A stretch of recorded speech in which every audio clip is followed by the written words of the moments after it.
Welcome everyone to the Power Core Podcast, where we discuss, review, and fanboy over anything and everything Marvel Strike Force.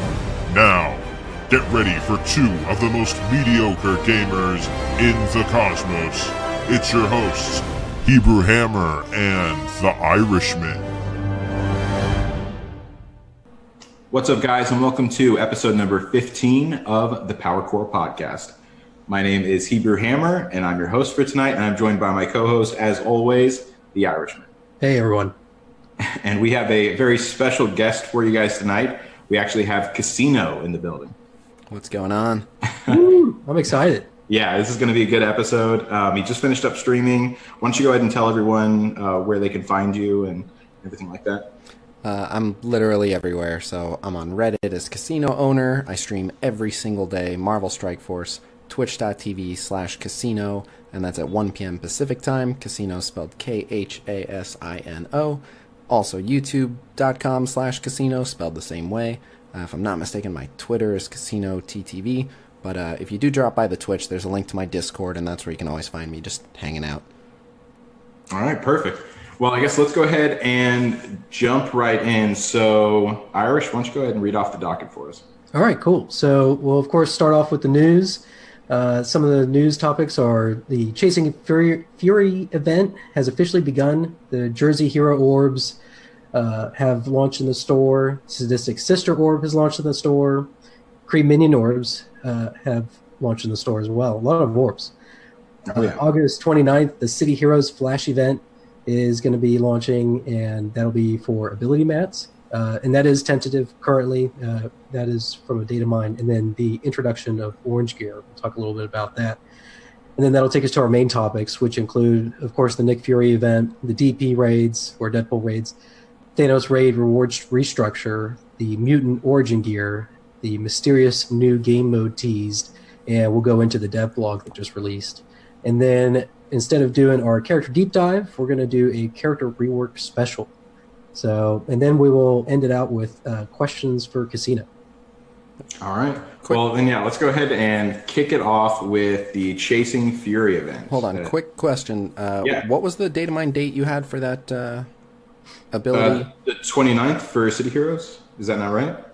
So the reason I no longer believe that's correct is the most that is the most recent data mine that I saw. That was correct, but the data mine also had a Kree double drop for the 20th, and that did not happen. That obviously got pushed into sometime in September. So you think this is going to be pushed? The most recent dev blog says anticipation of the new City Hero Flash event in mid-September. So, yeah. Okay. Yeah, good catch. All right, so yeah, mid-September then for that, still a specific date unknown. Cool. But all right, so the Chasing Fury event has officially begun. That's, good news. More importantly, the Jersey Hero Orbs. Now, those are 500 cores each. It is the exact same orb that you're getting from the Ms. Marvel campaign. Right. I mean, do you think it's worth it for 500 cores? Absolutely not. You can just buy 500 cores and refresh, especially if you're a whale, then you're refreshing like the medium or at least the early parts of the hard campaign at the worst if you're a whale. Oh, yeah, I suppose that's true. You can just work your way all the way down all of the modes of the campaign or the difficulties of the campaign. Your first, well, again, like let's say you can just do the beginning part of hard. It's 50 cores for an energy refresh for the first 4 times. So you're getting 4 full things of energy for your first 200 cores, and then for the next 100 for the next 3. It's just not even remotely worth it. Then we have the Sadistic Sister Orb for 675 cores, 6 to 100 shards, and then you get non-shards for the side rewards. Same kind of thing. I would never do this for Nebula. 675 cores is even worse, I think. Yeah. I mean, I'm not purchasing that. I mean, until they rework Nebula or make her a little bit more enticing, I don't see the desire for that. I assume you're on the same for that one, Khasino. Absolutely. Nebula is not particularly worth it. She's a slightly underrated character. She's not actually that bad, but there are so many better choices. Yeah. She doesn't. I like the idea of Nebula, like the whole, every time, she does an ability, she gets some sort of buff that kind of creates some, like a recursive chain in a way. Yeah. But yeah, just I think she needs a little more. Yeah, I mean, I think that she is like an underrated champion for sure, but I don't think she hits hard enough. Maybe that's just me. She doesn't hit that hard, but her whole thing is that she peppers you with lots of small attacks. She keeps hitting with counters, and she keeps getting speed up, so she's constantly going. But mainly her value is in if she's being attacked. She almost always has multiple evade stacks up, always at least one. So if the enemies keep trying to hit her, they waste giant ults. She'll evade an Iron Man Unibeam and then evade a Winter Soldier Punch. Like, if they're going after her, she's great. If they're not going after her, she's not doing that much. Yeah, that's true. She has come in clutch several times for me, just like in blitzes and things like that, where she dodges some big ultimate attack, and it is fantastic whenever that happens. Yep. Oh, so just because Nebula kind of reminded me of it, and it bothers me to no end. What are your thoughts, Khasino, on the revive mechanic in the game? I mean, my thought is that I just think it's garbage. I think it just needs to be scrapped, and they need to think of something else, or they need to make it a little bit cooler in some way or form. But it's certainly more efficient, I think. Well, it's never come in clutch for me, and it always comes in clutch for the AI. So I'm just kind of like I don't get to feel or experience the revive mechanic. I hear what you're saying, and so the AI, the reason you notice it more with the AI is revive chances get much higher with higher ability levels. So like right now, you can't take, who's a good example, who just got 5%, I forget, but someone, I'm just looking over the sheet, someone with their level 7, or actually it's passive, so someone with their level 5 passive goes from like 15 to 20% chance to revive, which is actually I think that's Groot. I think that Groot does that. Probably. So those are good odds, but we, for the longest time, haven't had, Groot's passive able to get up to level 5. That's very recent. And, like Groot in particular, no one should be putting expensive resources into Groot in the first place, so you're not seeing it. But, so the AI just has those abilities at those levels, so you are seeing it more. Yeah, Hebrew laughs because I put expensive resources into Groot. It's a passion for him, though. He knows it's strategic. Oh yeah, I know. I'm not doing it because I think it's good at all. I'm doing it because I just love Groot. So good news on that. They know, like the devs are well aware that Groot is bad, and they have said, like literally, I'm quoting the creative director on this in particular. He said, "We need to buff his butt." So. He will get buffed. It's on their to-do list. I don't know if it's necessarily an immediate priority, but he'll get buffed. He's on the radar. Cool. Yeah, that is good. But all right, well, let's go ahead and hit these. The next one, which is the Kree minion orbs. There's lots of controversy surrounding this one, but this one is just the increased chance of Kree minions. Obviously, I think that this is even less worth it than any of the other orbs could possibly be. So question, was this the shady orbs? It was, I mean, the package was to get a whole bunch of fragments to get these Kree minion orbs. Okay. But this is the kind of shady orb where they... Oh, okay. Yeah. What's your thoughts on this new type of orb? Yeah, it's just taking advantage of people's willingness to gamble. Mobile games have been kind of skirting that line. In other countries, they are challenging loot boxes and loot crate type stuff because it's enticing kids to gamble. And I think that's exactly what it is. And it's not particularly good odds either. So we did the math on these. I don't know if you guys have seen the math on them, but I've not seen that. No. So here's what it looks like. If you assume that all the Kree drops otherwise in a premium orb are 5 times more likely, then your odds become 25 out of 92, which is a 27.1% chance of pulling a Kree, which means out of the package was 14 orbs. That means out of 14 orbs, you should expect 3 of them to have Kree shards. So if you're even a little bit below average, which is what happened to Valley Flyin', we crowdfunded buying Valley Flyin' this pack on his stream. Rather than 3, he was just slightly less lucky and only got 2. So he spent $50 and got 2 different 15 Kree shard drops.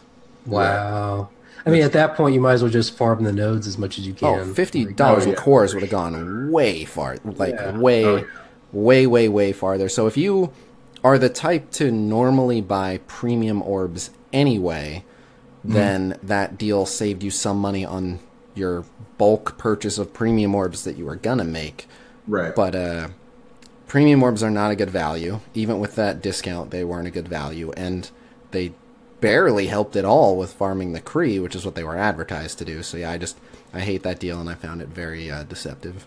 Yeah, I was offended whenever I saw what was actually happening there behind the curtain, because I didn't look at that either until I assumed, just like most other people, that it was going to be only Kree until I actually heard Chewburger talk about how he bought it and he got screwed over. So yeah, I think just in general, as a rule of thumb, as long as that character has a node, you should always just, if you want to buy shards for a character, you should always just buy cores and then farm the nodes. Yeah, there's I've been playing this game since soft launch, so I think I'm at 8 months or something like that.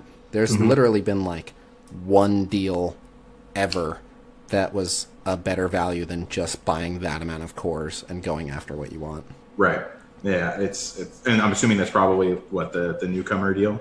Oh, well, definitely that one. So yeah, the newcomer deal was one, but I don't remember even offhand which one it was. But there's been a couple deals where I was like, okay, this one's actually worth, and they're usually little $5 and $10 deals. I have not seen an expensive deal that was actually a good value. There's go ahead. Oh, there's a couple where it's early on they would offer 50 Black Panther shards for $25 or something, and if you didn't have Black Panther, and I at the time he wasn't in premium orb, so if it's if this is gonna unlock that character for you for sure, even though you'll get them eventually, just give it time, they'll be added to nodes, they'll be put in premiums, any character you don't have right now, you will get eventually if you're patient enough. Right. But those are kind of justifiable if you just want that character right away. But yeah, I mean, impatience plays the biggest part in all of this. Yeah. But this actually kind of reminds me of something. I didn't put this on the discussion topic, but I just kind of remembered it.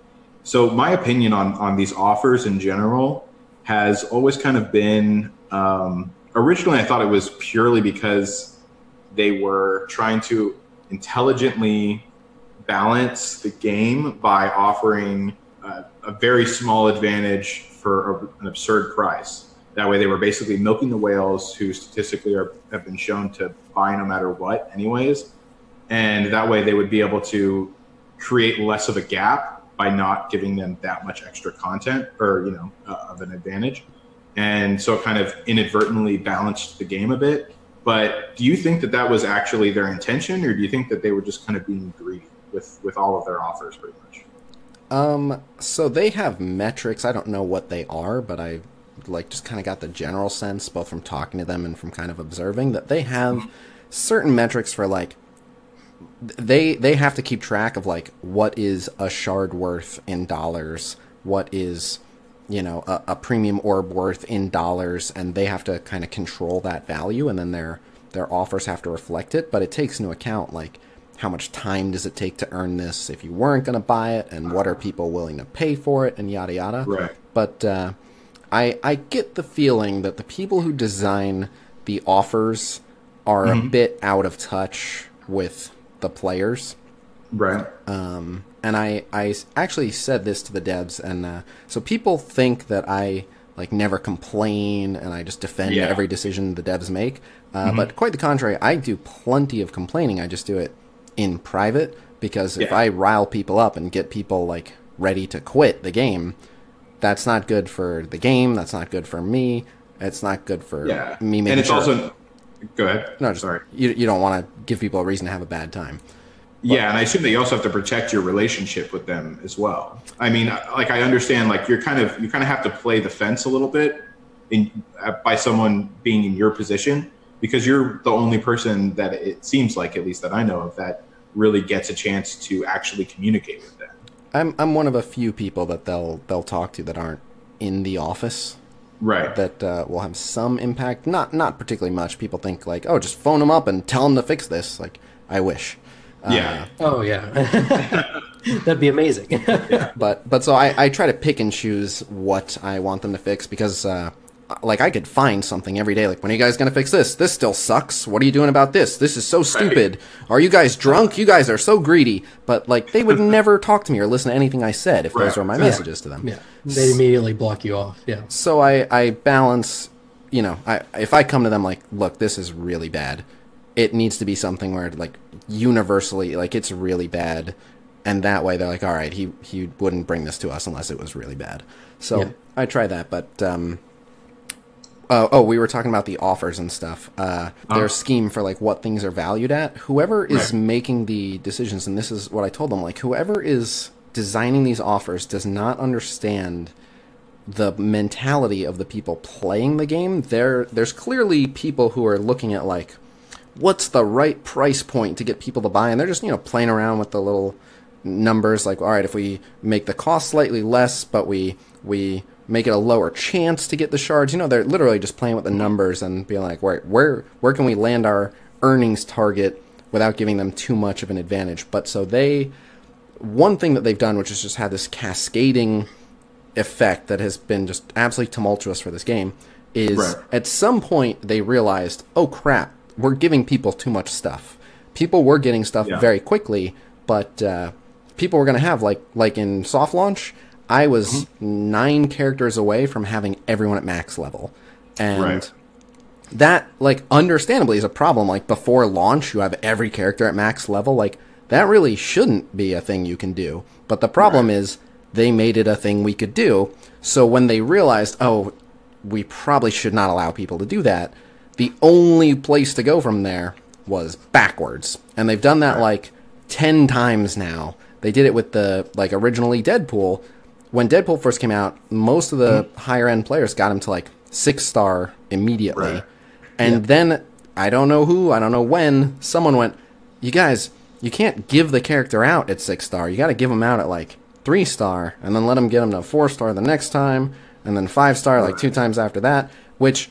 If they probably should have done that from the get-go, which is why now we're seeing new characters coming in at 3 and 4-star. Like, it is healthy for the game. But once you've given them out at 6, when you go, all right, so we're actually going to do 3 from now on, then you're just taking stuff away from people. So they've done this like 10 times where they just realize... Yeah, it sounds like they haven't been prioritizing expectations. And so like they kind of just, you know, gave away the whole store, and then now they're going, oh, wait a minute, we still got to make money on this stuff. And then they're at a point where it's like, okay, the only thing they can do is raise the price and make it a little bit more difficult for people to get these characters and whatnot. Right, so, and they're doing it backwards, and it's very unfortunate. I used to play Marvel Contest of Champions quite a bit, and what they did was they made it, everything just like kind of takes forever to get, and when they would come out with something new that was even harder to get, then they would compensate by like, all right, well, what you were chasing, we're going to make that easier to get now, so you can at least catch up on that and feel like you're going somewhere. And so I've just been stressing this to them like no other. Literally, I've been telling them, like, I understand if you need to make things a certain amount of scarce. Like, that's understandable. Stop taking things away from people. Give them more. Even if you triple the cost, let people feel like they're getting more stuff. Stop taking things away from people. It makes people mad every single time. And so I don't know what it's going to take to get them to really understand that point, but they just keep screwing that up. Yeah, because, I mean, that was one of the biggest changes that we saw with, Ant-Man to Wasp. You know, it was basically we were getting, whenever we were farming those nodes, what did they do? They doubled the... They doubled the drop rate and halved the amount that you get, which I thought was like the perfect solution. Exactly. Yeah. It just made you feel better. That's all we needed. We had to feel like we were getting something. I stressed that on the podcast. I was like, I want my dopamine shots. Like, that's all I want. So, so give it to me. Right. And so I think that's one of the most important things that they need to do is kind of create the illusion that you're always making progress and that you're going forward, not going back. Yep. And I think I was actually speaking to Irish about this earlier. So I played Star Wars Galaxy of Heroes, and I started way after the game launched. And whenever I hopped in, everything seemed like ridiculously far away from me, like it was unattainable. But I was totally content because that's all I knew. And it wasn't until later on that I found out that this game had, a lot of trouble starting out as well. And I think that kind of plays into exactly what you were saying. Because we know it was better before, we hate the way it is now because we've had it all taken away from us. Someone that walks in now, I don't think would know any better unless they were told. Right. I think they were content with how the game is played. Right. So, and it's unfortunate because it's genuinely better for the game's health. Like, releasing a new character at 3 or 4 star is better. It keeps that character fresh and still desirable. You get more use out of that character. And, once you have them at, like, max star, you're kind of done with them except for gearing them up. So you don't... Right. And I think that you can answer this question. Were you there for, like, day one soft launch, or did you come a little bit after? No, the only people who could have been there for day one soft launch were Apple users. I got it. I was part of the Android. I had to wait until the Android APK made its way online. So I started like a month, maybe like a month and 5 days after actual day ones. And how long did the beta last in total? Well, what was... I can look at my days played. What was the date of global launch? March 28th, yes. Yeah. So how many days has it been since March 28th? We're coming up on August 28th, so April, May, June, July, August. So it's been out for about 5 months, and I am approaching 8 months played, so I would say soft launch was roughly 4 months, of which I played 3. So during that time, did you experience them really tinkering around, like doing lots of changes as far as rewards? Because I know, like what you said, obviously, whenever launch came out, everything was just cut. But before that, during beta, was there a lot of tinkering, or were they just kind of keeping it the way it was? With soft launch, so there's a couple things about soft launch that made it confusing to gauge. So they did, towards the end of soft launch, they did reduce some stuff. They made ability materials way less common from raids. We were getting like 200 purple ability materials from each raid, which was awesome. They put a stop to that real quick. But it makes me wonder how it ended up in there in the first place. And then they also, what did they cut? They reduced... I think maybe they started like reducing the amount of gold. I don't remember that, but there was one other thing. Certain characters were very easy to farm. Black Widow was just on a node. Nobu was just on a node. We were just able to free farm those characters, which is why like a lot of us had like 5 and 6 star Black Widow and Nobu. And they realized like, oh, these characters are really good. We have to make them rarer. I wonder if they made them like available like for the first batch of players, like, oh, these are powerful characters, let's give them to the people who are going to be the stronger players, I wonder. But that's a separate thing. But so in terms of tinkering, it was like mostly them adding new stuff. Like, there were a couple characters that got some balance changes. Electra was insanely overpowered. She got tuned down.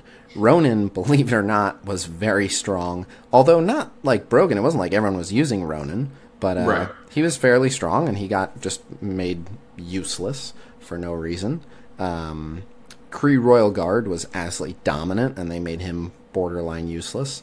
But so there were some changes, but it was mostly adding new stuff. So it didn't seem like backwards progress or too much tinkering. But I will say they made it pretty clear that, like, I don't remember if they concretely gave me like this first year or if I just got this vibe, but they made it seem like they really, for the first year or so, just want to constantly be changing things and just seeing what works. And they, I don't know if I like this philosophy, but one of the people there said they admire the way Contest of Champions does it, where rather than ask the players for their feedback, they just change something and look at what it does to the numbers. And if the numbers, whatever numbers they're looking for, whether it's like, time spent in the game or days logged in repeatedly or money spent, whatever it is, they're looking at certain numbers, so they just change something.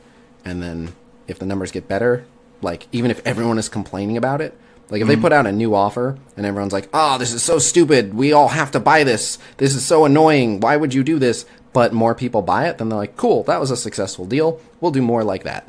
So which actually, if I remember correctly, that was kind of their, or I remember whenever you spoke about that meeting that you had like a long time ago, whenever you flew out to them, wasn't there a kind of like a marketing exec kind of guy that kind of had that same mentality? Yeah, he's kind of the one I'm referencing. That was the only glimpse of the business side of it that I got. Most of the other people that I talked to were in the like the creative sector or right. like the community manager, stuff like that. But I'm very curious to understand their business side, because I feel like the reconciling between their business goals and their creative side, I feel like it must be a situation where their business side is like, you're overruled, do this. And right. there's probably a way to accomplish what the business side wants and making the players happy. But I'm not seeing any of that. I don't talk to anyone that handles any of that. I would love to learn more about it. We've theorized behind that as well, and we agree. We feel it like that they just have Trump power, essentially. They could just, overrule whatever the creative side does, as far as, especially when it comes to rewards. I would imagine it is, and there was something I wanted to bring up on this. Just give me a sec. What was it? Nope, completely lost the train of thought. I'll bring it up later. Okay. All right. Well, yeah, we should probably keep going on the docket, anyways. Okay. So next on the docket, the City Heroes Flash event. Do you think that, I'm sure you don't know because you probably would have mentioned something by now, but do you think that there's going to probably be some orange mats in there somewhere, probably at the end? I would expect there to be, considering it's the ability material Flash event, and their whole thing is they try to make those Flash events really desirable, just to incentivize you to power up those characters. So I think it would be a big mistake to not put any of them in there, but I have this feeling that it's only going to be in like tier 6 or tier 7. Right, that's what I was thinking. And that's a big mistake. Like, it should be like a very small amount, like even if it was like 5 or 10 in the lower amount. So we'll see. I hope they're listening and they do that. But I have a bad feeling it's going to be in 6 or 7. If you guys didn't see, in the Ms. Marvel Scarlet Witch team up event that's happening when Ms. Marvel's campaign closes in a week. Yeah. Just for tier 7, if you have both of them 7-star, there's 250 orange mats.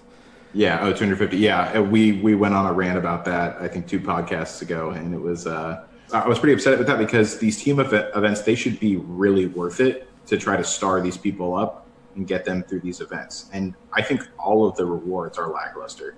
I mean, I think maybe up until we have a full mega orb, right, for 4 stars.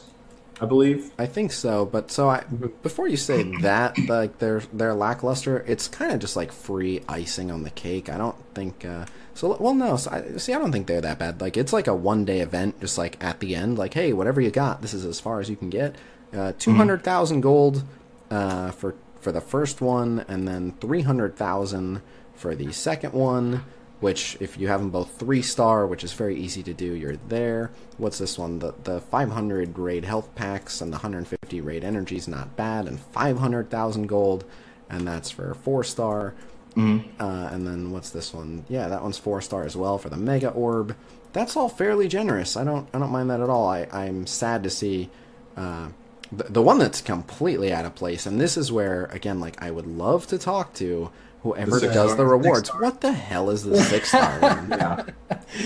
That's the one that we just don't understand in the slightest. I mean, the 250 one is underwhelming in my opinion, but that one just makes no sense at all. Like, I would much rather take the one before it, or literally any of them before it. Yeah.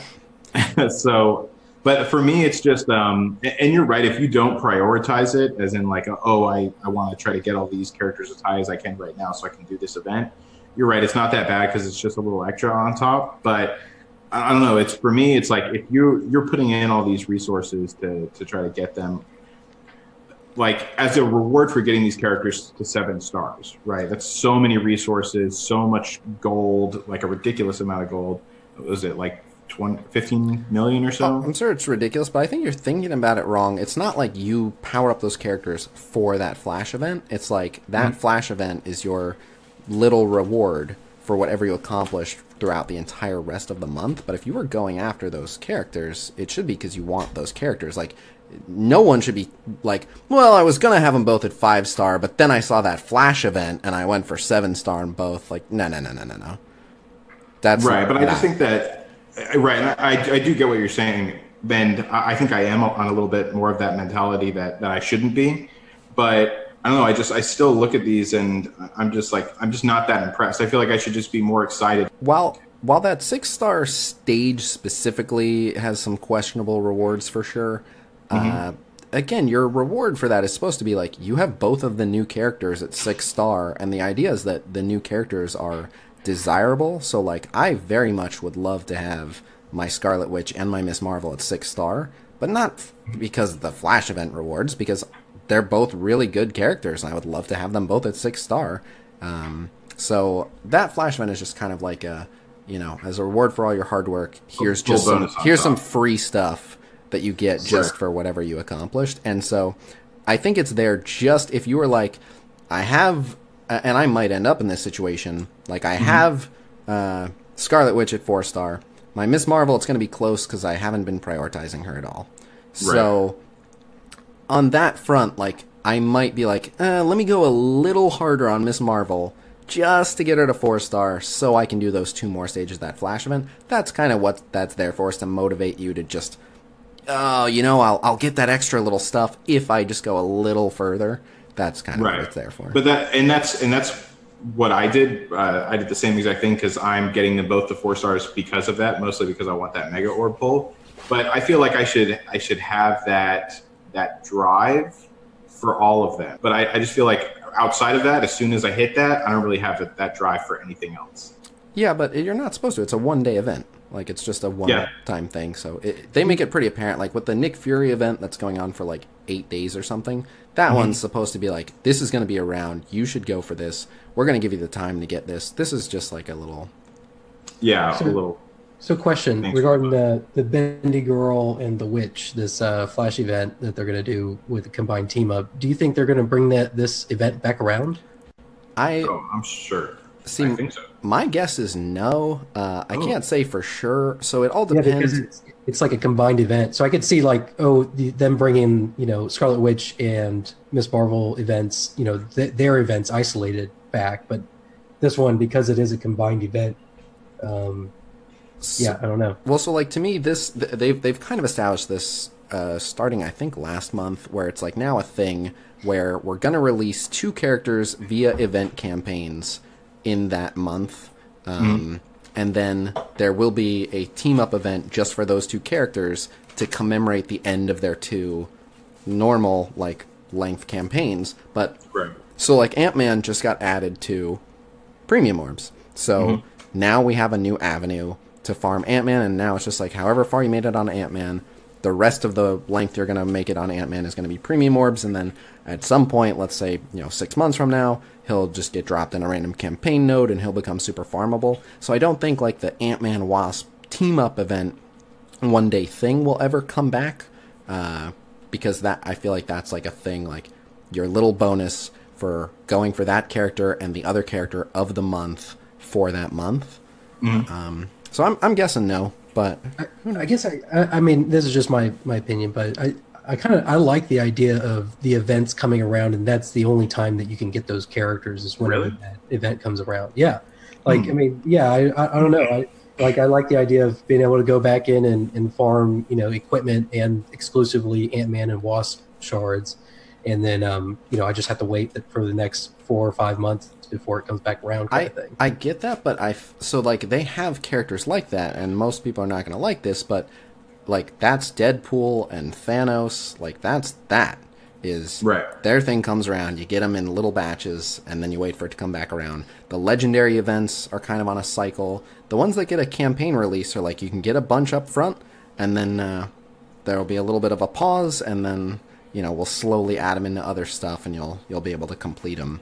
And so just to clarify, you don't think that these whole events are coming back at all? No, because... Or just the team-up events?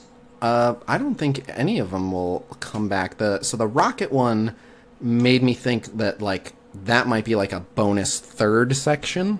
So they might like just do like the Ant-Man event as like a bonus 3rd attached to some other month's thing. But based on the last couple of months, we've seen like there's 2 new characters. They each get 2 weeks. Then they get a team-up event right at the end, and that's the month.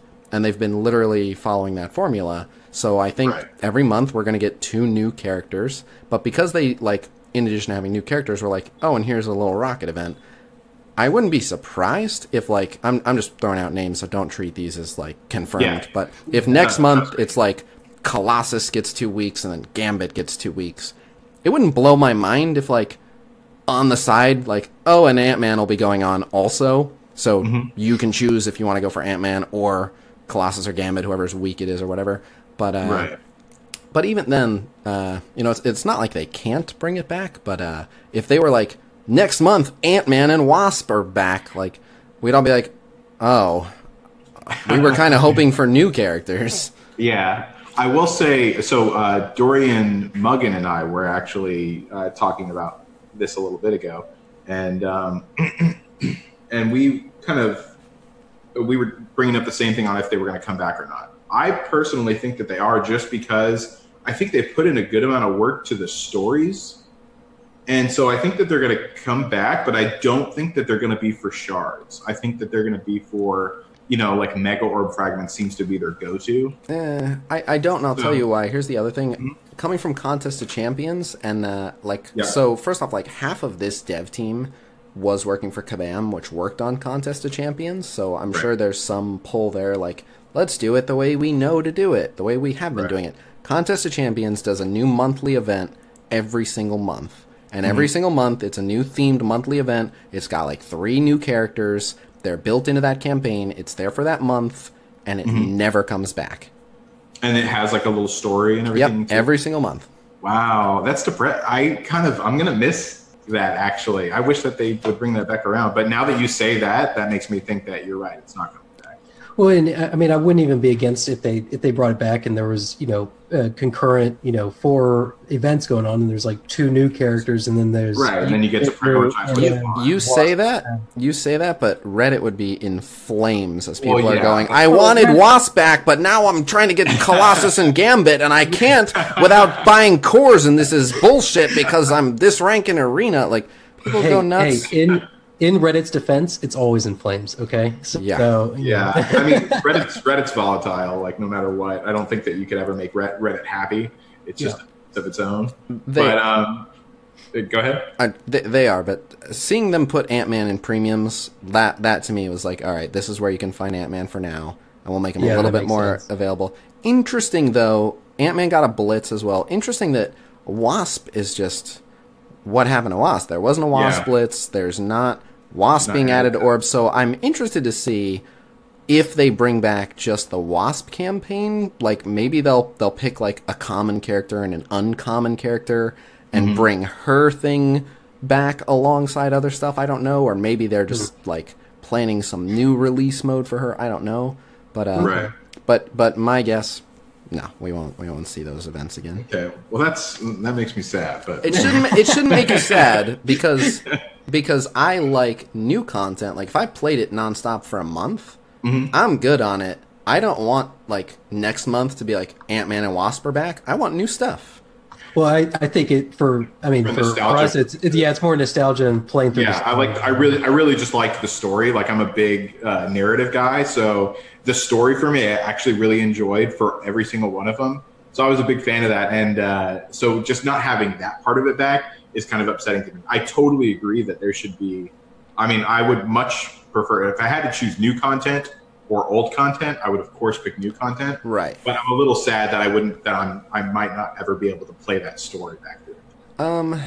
That's just not even for the rewards per se, like just just to play it. Yeah. Exactly. I get it, but I don't know. I've never cared that much about story personally, but like in Marvel, that was never much of a thing. Like, I never saw people, and there was a unique story to the thing every month. Right. And I'm sure that there are people out there, but I would go on their Reddit and talk in their global and stuff all the time. I never saw someone be like, I really missed that story. I hope it comes back. Like, that's a fairly. I think I'm definitely in the minority for people who care about the story for sure. I mean, Reddit, if you ask that question to Reddit and put it in a poll, they'd be screaming at you because the answer's obvious. So my suggestion, soak it in next month. Yeah, that's what I'm going to do. That's what I'll start doing. But all right. So let's go ahead and keep going here. So next we have the introduction of the orange gear. I think it. I mean, I've seen it one time in my store so far. I've seen it twice. Okay, and it has an odd purchase price. It's like 65.2 or something like that. Yeah, I'm not sure what the deal is on that. I don't think the price was too crazy. Are you purchasing it every time you see it, Khasino? Well, so first off, I haven't seen it yet. Oh, you okay? Not once. Huh? And weird. I check my shop every refresh. So it's not that common. But so this ventures a little bit into territory I was actually told I can't talk about quite yet. But let's just say I am aware of other sources of orange gear that are coming, but because those other sources do not have dates attached to them, they would prefer I not bring them up and create the expectation for them. But, right. I do think, I assume, and this could be totally wrong, and I'm not expecting you to confirm, or deny or whatever, but I assume that there's probably going to be a level increase relatively. I mean, sooner than I thought originally, but with the introduction of orange gear, I can confirm that. If you guys didn't get this news, the devs dropped this bomb on me like 2 days ago. Just randomly said, "Here's a scoop for you. The level 70 cap, the level cap raise to 70 is very, very soon." Wow! Confirmed. Oh wow. Okay, so I'm assuming that with that is going to come more story nodes, and in the story nodes we're going to be able to, in the campaign nodes we're going to be able to farm some more of that gear. That would be a perfectly sensible assumption. I can't confirm or deny, but my expectation is that the level cap increase will come before we see that stuff. If I had to guess, I don't know what the planned dates for stuff are, but it sounds to me like we'll just see a level cap raise, and then that'll give people a little bit of time to actually put the gold into the characters and get them to that higher level. And I like to think I'm a fairly good representation of the endgame players. I'm in the top 1%, by most metrics anyway. I do not have any characters even ready for orange gear. If they put it in tomorrow, it would be no good to me. Now, I know a lot of players do have their core 5 to 10 people at full gear tier 12 or whatever waiting for more, but I think they can afford to take a little bit more time on that, because there are plenty of people with level 65 characters who do not have full gear tier 12. Gear tier 12 takes forever. I have literally 2 gear tier 11 characters. Everyone else on my roster is 10 towards the top anyway. Well, and there's the only content that's demanding that kind of leveling is the arena and blitz, right? So it's the raid, not the blitz. Raid is the Ultimate 6 is but so fun tidbit on the Ultimate 6, and this was confirmed. Mobile Gamer confirmed this independently, but so when I first got on the test server, raid wasn't working, and it is now. And the first thing I wanted to try is, all right, let's see what this is tuned for. The Ultimate 65 raid does say recommended level 65 plus. That is accurate. I was using the test server roster, which is fully maxed, gear tier 12, orange ability mats for everyone's basic and passive, level 65, 7-star everyone, still getting thrashed towards the end. Oh, wow. That's scary. Not like I stood no chance, but I'm not getting to the end of this without paying to revive. It's it was definitely easier, but and for someone like me, I've put in a little bit of money into this game, probably somewhere along the $250 line. I haven't done anything since nightly, and seeing or hearing that makes me worried, because I've done a little more roster diversification than pumping up my main team. So I only have 2 people on tier 11. Granted, they're almost done with tier 11, but the rest are all tier 10. I have a lot of tier 10 people, but I'm getting a little worried about that now, because I'm gonna have to start amping my main team up to gear 12, I think. I'm not too... I wouldn't fret that too much. Obviously gear makes a difference, but what's always been true in this game is level has always made the biggest difference. So I think that if you gave me the choice, you can have everyone gear tier 12 but they stay at 65, or everyone can stay gear tier 11, but they can all go to 70, like 70, 100%. So, oh yeah, I mean, I would definitely do the levels beforehand, but I feel like even at level 70, I'm going to be having trouble with people like gear 10, certainly. Probably not. I wouldn't say you'd be having too much trouble, and I mean, it's still like a raid. Like certain boss nodes and stuff are just made for like either certain types of people. Well, either like some of them are designed just to be like teamed up, like the node. Some of the nodes are just like 300,000 power. So even if you, I don't know what your power will be, but let's say that like your fully geared team gets to like 200,000 at level 70, and I don't even know if that's accurate. You're still at 100,000 power disadvantage. They want you to either walk away heavily damaged or have to revive a person here and there, which if you don't want to, they want you to have a diverse enough roster to just bring someone else in, or you go at the node and wipe, but then the person who is approaching that same node from a different path, like they finish it off and then, whatever. So it's like they want it to encourage you to spend. They don't want you to like, oh, once you get to this point, then you can just beat the whole thing. It's supposed to be no matter what you do, it's going to be a struggle. So I wouldn't worry if you're like, oh, I'm going to get my ass kicked. Like, even if you did everything right, they want you to get your ass kicked. So you might get your ass kicked a little bit more, but it's, so it might cost you like a few extra recharges and revives and stuff, but it's not like, oh, you screwed up. If you were gear tier 12, you would be walking through this. No. Right. Okay. I do like how roster diversification is playing a better role now, though, because before the tier 5 Ultimates raid, that one, I think I just ran through it every single time, even whenever it was like a little more challenging. So I do like now how it's kind of pressing you into having a more diverse roster. Yep. And I've been preaching that from day one. Yeah, and so I'm glad they're doing that. I'm even glad about the trait nodes. Yep. Well, we're going to get into the trait nodes specifically in a little bit, but yeah, like at its core concept, I do agree that they start putting in those trait nodes. Yep, that was one of the things I recommended when I was in their office. Me and Mobile Gamer both said, honestly, this would be fun. Like, obviously, the goal, like you don't want to design, 100 characters to have people use 12. Right. So we were saying, like, this would be if you guys are trying to encourage people to use every character, put trait nodes, and then they'll have to go wide. And yeah, and I do like also how, because I mean, you could tell that they're doing that same thing with the events, the specific team events, which I'm a fan of, but it's not quite the same feeling as being able to use it in the end game content.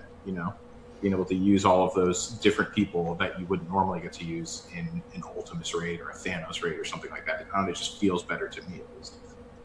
You like it better using it in the raids? Yeah, I like it. I like being able to actually finally use those characters in the raids as opposed to just for those team up events. I get what you're saying. Compared to like the Flash events, rather. Yeah, the Flash events, exactly. I like that they're doing both. Oh no, I agree. Like I'm glad that they're doing both. I'm just glad that I'm finally also able to start using them. People in general are being forced to use them in raids as well. Yep. All right. Well, let's go ahead and move on. So next, we're talking about the Nick Fury event. One of the biggest things that I saw was right at the very beginning. Whenever you started up, we saw Ronin pop up, and I think I understood where you were coming from, and many other people. I think the biggest defense out there, period, was, okay, Ronin and Thanos must not be involved because it doesn't make them Korath. Right. Korath. Ronin and Korath. Sorry. Oh my gosh, I've done that so many times. Ronin and Korath weren't allowed to be used because it didn't make thematic sense. Right. I already know. Yeah, I see exactly where you're going with this. I've already made several posts on this. I talked about it on my stream. I've done a complete 180 on this, and this was an instance, and I've said this before, people think I'm some Fox Next defender.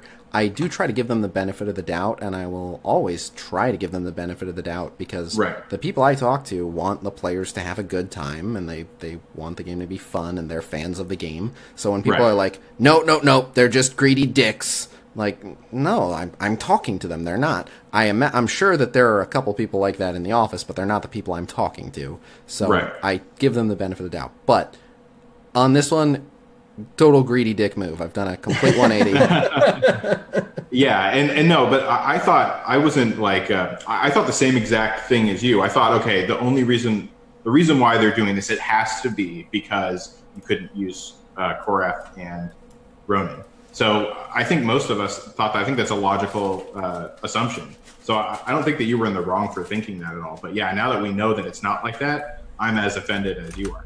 Well, and I was just thinking back. I was like, well, okay, if they're going to make a big pre-deal, with regards to Nick Fury, I assume that's foreshadowing to the Captain Marvel movie that's going to be coming out.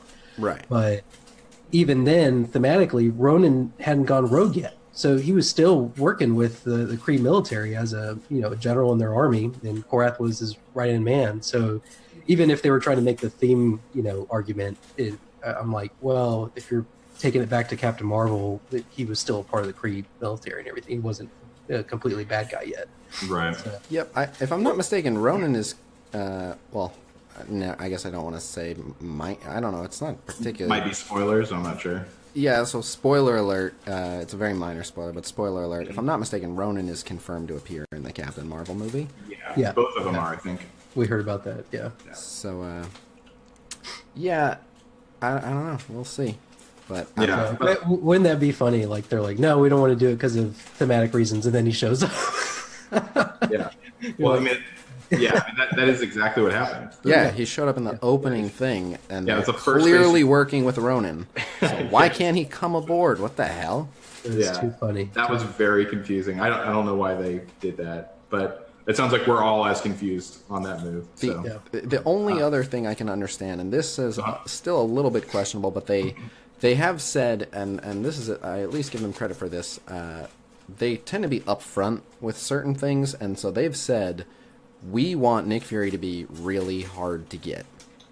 And I'm on board with that train. I know Hebrew and I disagree here, but I like the idea of the exclusivity. Like, oh, it's going to take you a year potentially if you're free to play to get this guy, kind of thing. I didn't disagree with that. I actually agreed with that. Oh, I'm okay with people being more rare than others.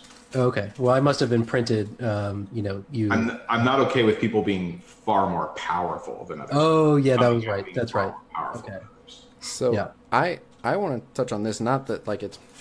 I wish I could bring this up in like a pitch meeting with Fox next, but I'll say it here and I'll keep saying it everywhere I go, so that hopefully other people start saying it. But they've made one fatal oversight, I think, in this game that Contest of Champions does very well. And it's a little bit a problem of stars don't matter anywhere near as much as they should in this game. Like, I have 5-star characters that are smashing other 7-star characters because it's not enough of a difference, but that's a 500 shard difference. That should, like, that's more shards than 0 to 5. So they should be more than twice as strong. And that's incentive to get your stars up, is that it should be a giant jump in power, and it's not, so that baffles me. But if we assume that they eventually come to their senses on that, and they make the jumps between star levels appropriate jumps in power, then they can do these events where they can release the character at whatever star you can get them at. So, like, if you only had enough for, like, a 2-star or 3-star Nick Fury, you should be able to get a 2-star or 3-star Nick Fury. You'll get enjoyment out of the game. You'll get the new character. You'll get to use them in Blitz, and you'll be having fun. But you will still really want 6-star, 7-star Nick Fury because your 3-star will just get smashed anytime you try to use him for anything serious. So you're like, I got the character. That's nice. I get to play with him. I get to see the cool animations. But still, give me that 5-star, 6-star, whatever. So that's what I think they're screwing up, is like, you don't make the character so that almost no one has them, maybe on like the first pass, but you can just give out a really weak version of the character. You make everyone happy, but they don't want the higher like, no one's going to be like, oh, I got a 2-star Nick Fury, so I'm cool.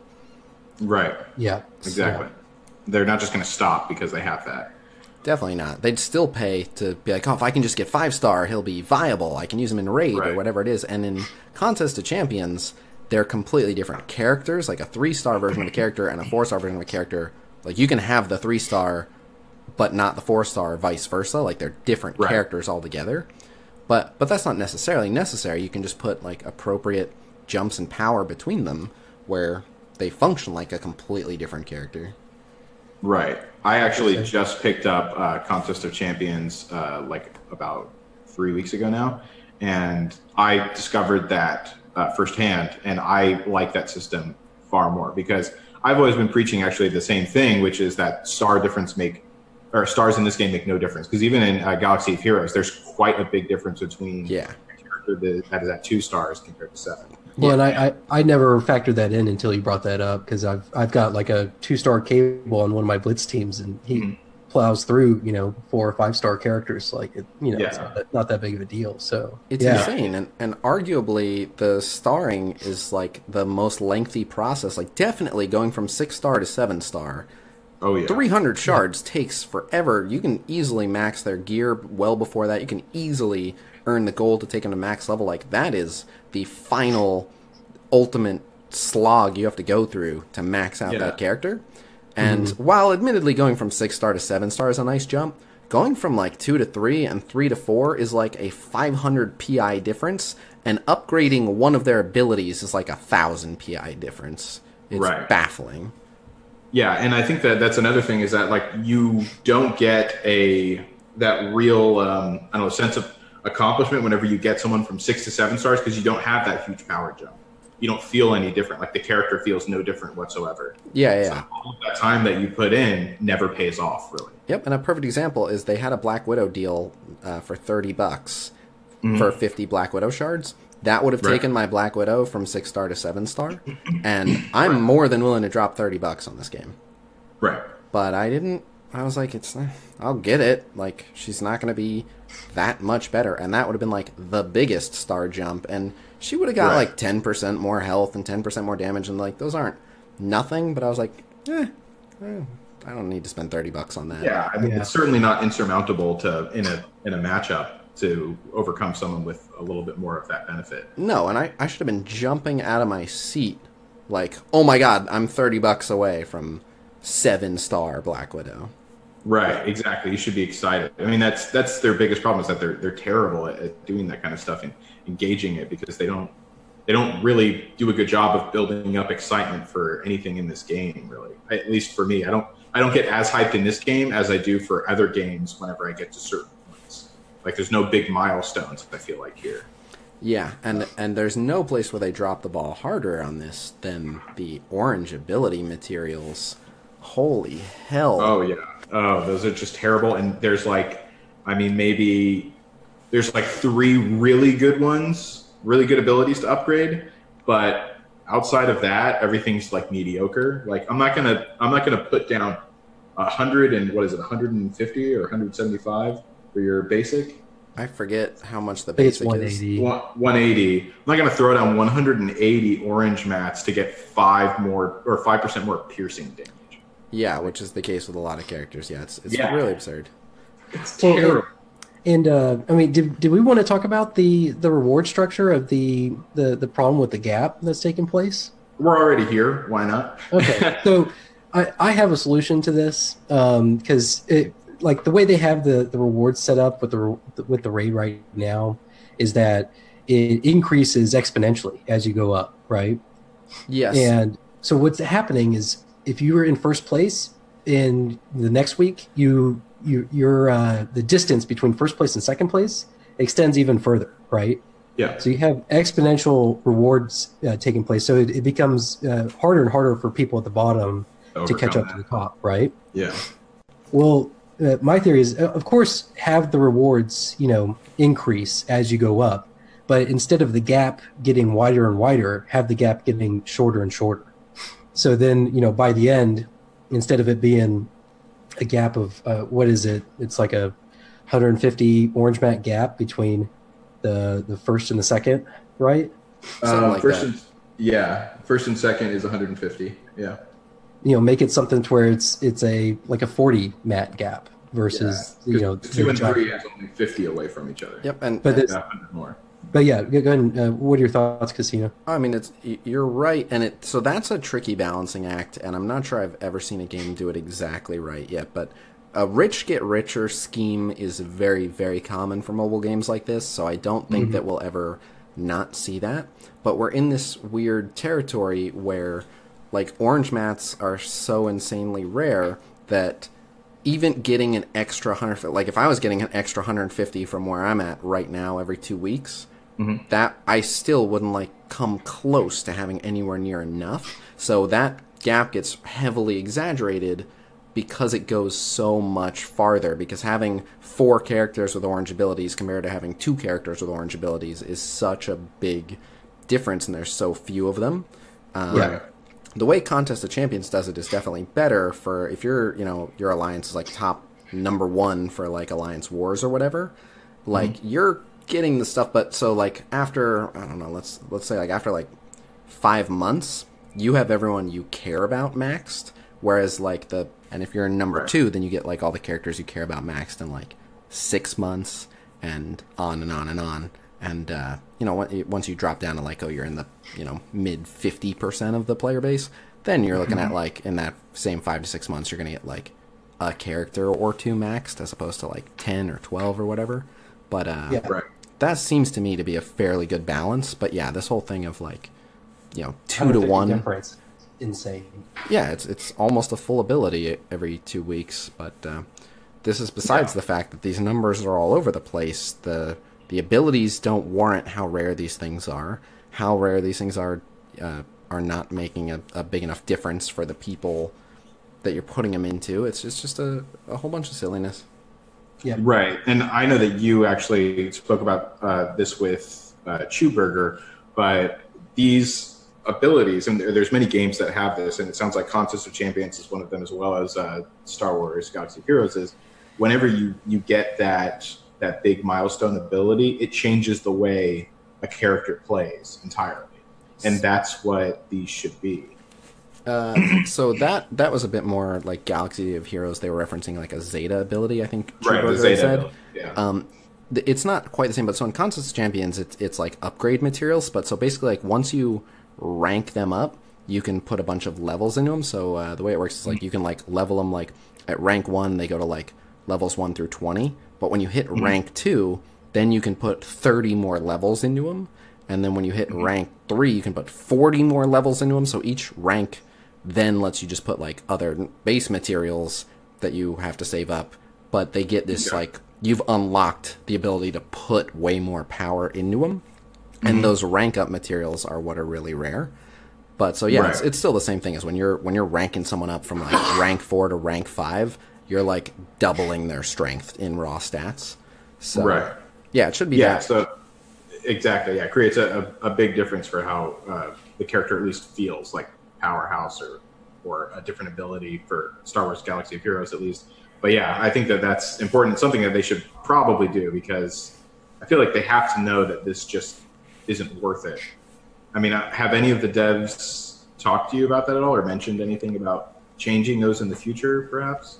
No, but so they are revamping the characters. As you can see, they're doing like, how do I explain it? They're reworking batches of characters and themes. Right. So I think their main priority is increasing team synergy and rebalancing all these characters and making them all viable. And when they're doing this, they're doing a pass at their abilities, and I'm not noticing them heavily weight the orange abilities, but they are at least making sure that like all the ones that they've looked over are no longer bad. They're like on par upgrades now. So the good news is I think as they get to each of these characters, which sooner or later they'll rework all of them, we'll stop seeing orange ability upgrades that are like a complete waste of materials. I think they'll eliminate those for the most part. Right. But I'm not seeing them be like, we need to make this orange upgrade massive. It just seems like, just now you need oranges. But I also think that based on like the level cap of 70 being raised, they clearly have some kind of vision for like the next tier of ability materials. Like there's already a graphic for red ability materials. Right. So what we've only ever been able to see in the data mine up to these orange ability materials. So they have a red ability material thing, and they might even have a white one after that. Well, they have red and white gear after orange for sure. And there's been stuff in the data mine referencing level 80 stuff, and I would imagine that they, like, it seems logical if you were going to cap it somewhere, you'd cap it at 100 eventually. So my guess is that down the road there will be, like, abilities that get crazy, either with the red ability materials or whatever.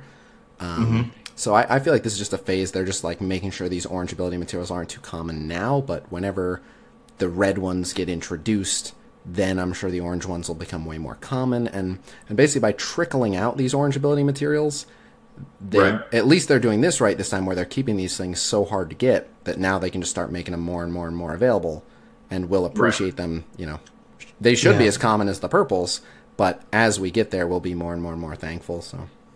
Yeah, no, that's true. And that actually brings up, like, another thing. So the raid rewards for the 65 Ultimus raid, or the tier 6, the rewards still aren't that. I mean, I know Chuber even did a workout of all of the numbers from all the rewards, and it pretty much always is beneficial, even at 60% now, besides the amount of raid points. Yeah, the raid points. That you pretty much come up ahead with the tier 5 still. Is that something that you kind of agree with? Because it should be just the 100% that's more, or I don't know. Balance those a little bit. I haven't really thought about how much or how little I agree with it. I mean, you definitely should never feel like maybe I should be doing the lower difficulty. If you were like, we have to spend like crazy to hit 30%, so just the participation points are bad. Maybe we should just stick to banging out the difficulty below. Like, that makes sense. But if you're able to do the 30% of the next one, it should always for sure be like a definitive, no question, this is better. But I don't know if it would have to award as many blues and purples because it's giving oranges. I can see how it's like, yeah, if you want more blues and purples, do the lower one, but we assume you want oranges, so you're getting some blues and purples. And so that's just kind of a matter of, like, are you content with where your blues and purples are at? But my guess is that by the time you can, like, 100% bang out the difficulty beforehand, you've probably got a fair amount of characters that have used their blue and purple. Like, you're probably on, like, your 3rd string and 4th string teams that you're giving purples to at this point, for the most part. And I could be wrong on this, but so if you're, like, worried about, like, your 3rd and 4th string getting purple, I'm okay with them getting it a little bit more slowly than they were, because you're also getting the oranges for your main team. But but yeah, just the fact that we even have to have the debate and be like, you're talking about, though, for the oranges, you're talking about just the was it the raid season rewards, right? Yeah. Because I was about to say, I don't see any. But the raid should drop them. Like, there's no reason they can't give us one orange ability material per node. There's no reason. Yeah, I honestly think that if they put orange, I don't know why orange materials are not a reward for 100%, at least in the 100% mark for the tier 6. Yeah, same. It just for whatever reason, the amount of stinginess they're applying to these it doesn't match up with what they're worth. I don't get it at all. But yeah, and well, I think it goes back to what you were saying, where maybe they realized they were releasing too much stuff too quickly, and now they're going, okay, let's go stingy with it. That way, when we do, or that way we can increase it rather than having to decrease it. Right. But at least that's what I tell myself to help me sleep at night. I'd like to believe that too, but it scares me how often I see how willy-nilly it is. Did you guys see the original distribution for the orange mats? Yeah, it was absolutely atrocious. That's the best phrase I could possibly apply to it. Absolutely atrocious is right. And this is another one of the instances, and I feel bad that I have to constantly point it out, like, pay attention, I criticized Fox next here. Right. But I don't know why I have this reputation of like never doing so, just because I defend some of their decisions. Because people need someone to blame, I think, and you're the one that plays the fence with them. Yeah, you're the scapegoat. Sorry, buddy. So, Yeah, you pay the price for the rest of us. They attach their sins to you and toss you off a cliff. So I'll be the martyr. yeah. I'll get right on telling them that everyone should get 7-star everything right away. There you go. Yeah. But Then they can't say anything. Yeah. nope. But so with the orange mats, yeah, that was one of the things I just flat out was like, what are you doing? Like, no one is happy with this. Not like maybe the number one alliance is the only people. Like, what is going on here? How does this make any sense? And everyone was saying it, and then they were like, oh, is that kind of silly? Okay, and then they walked it back. Like, even though it's still not in a great spot, they walked it back a lot from where it was. Compared to what it was, definitely. But so the fact that they were just like, oh, okay, no, it's fine. We'll give you like 5 times more. Like, Yeah, wait, that what? kind of worries me. How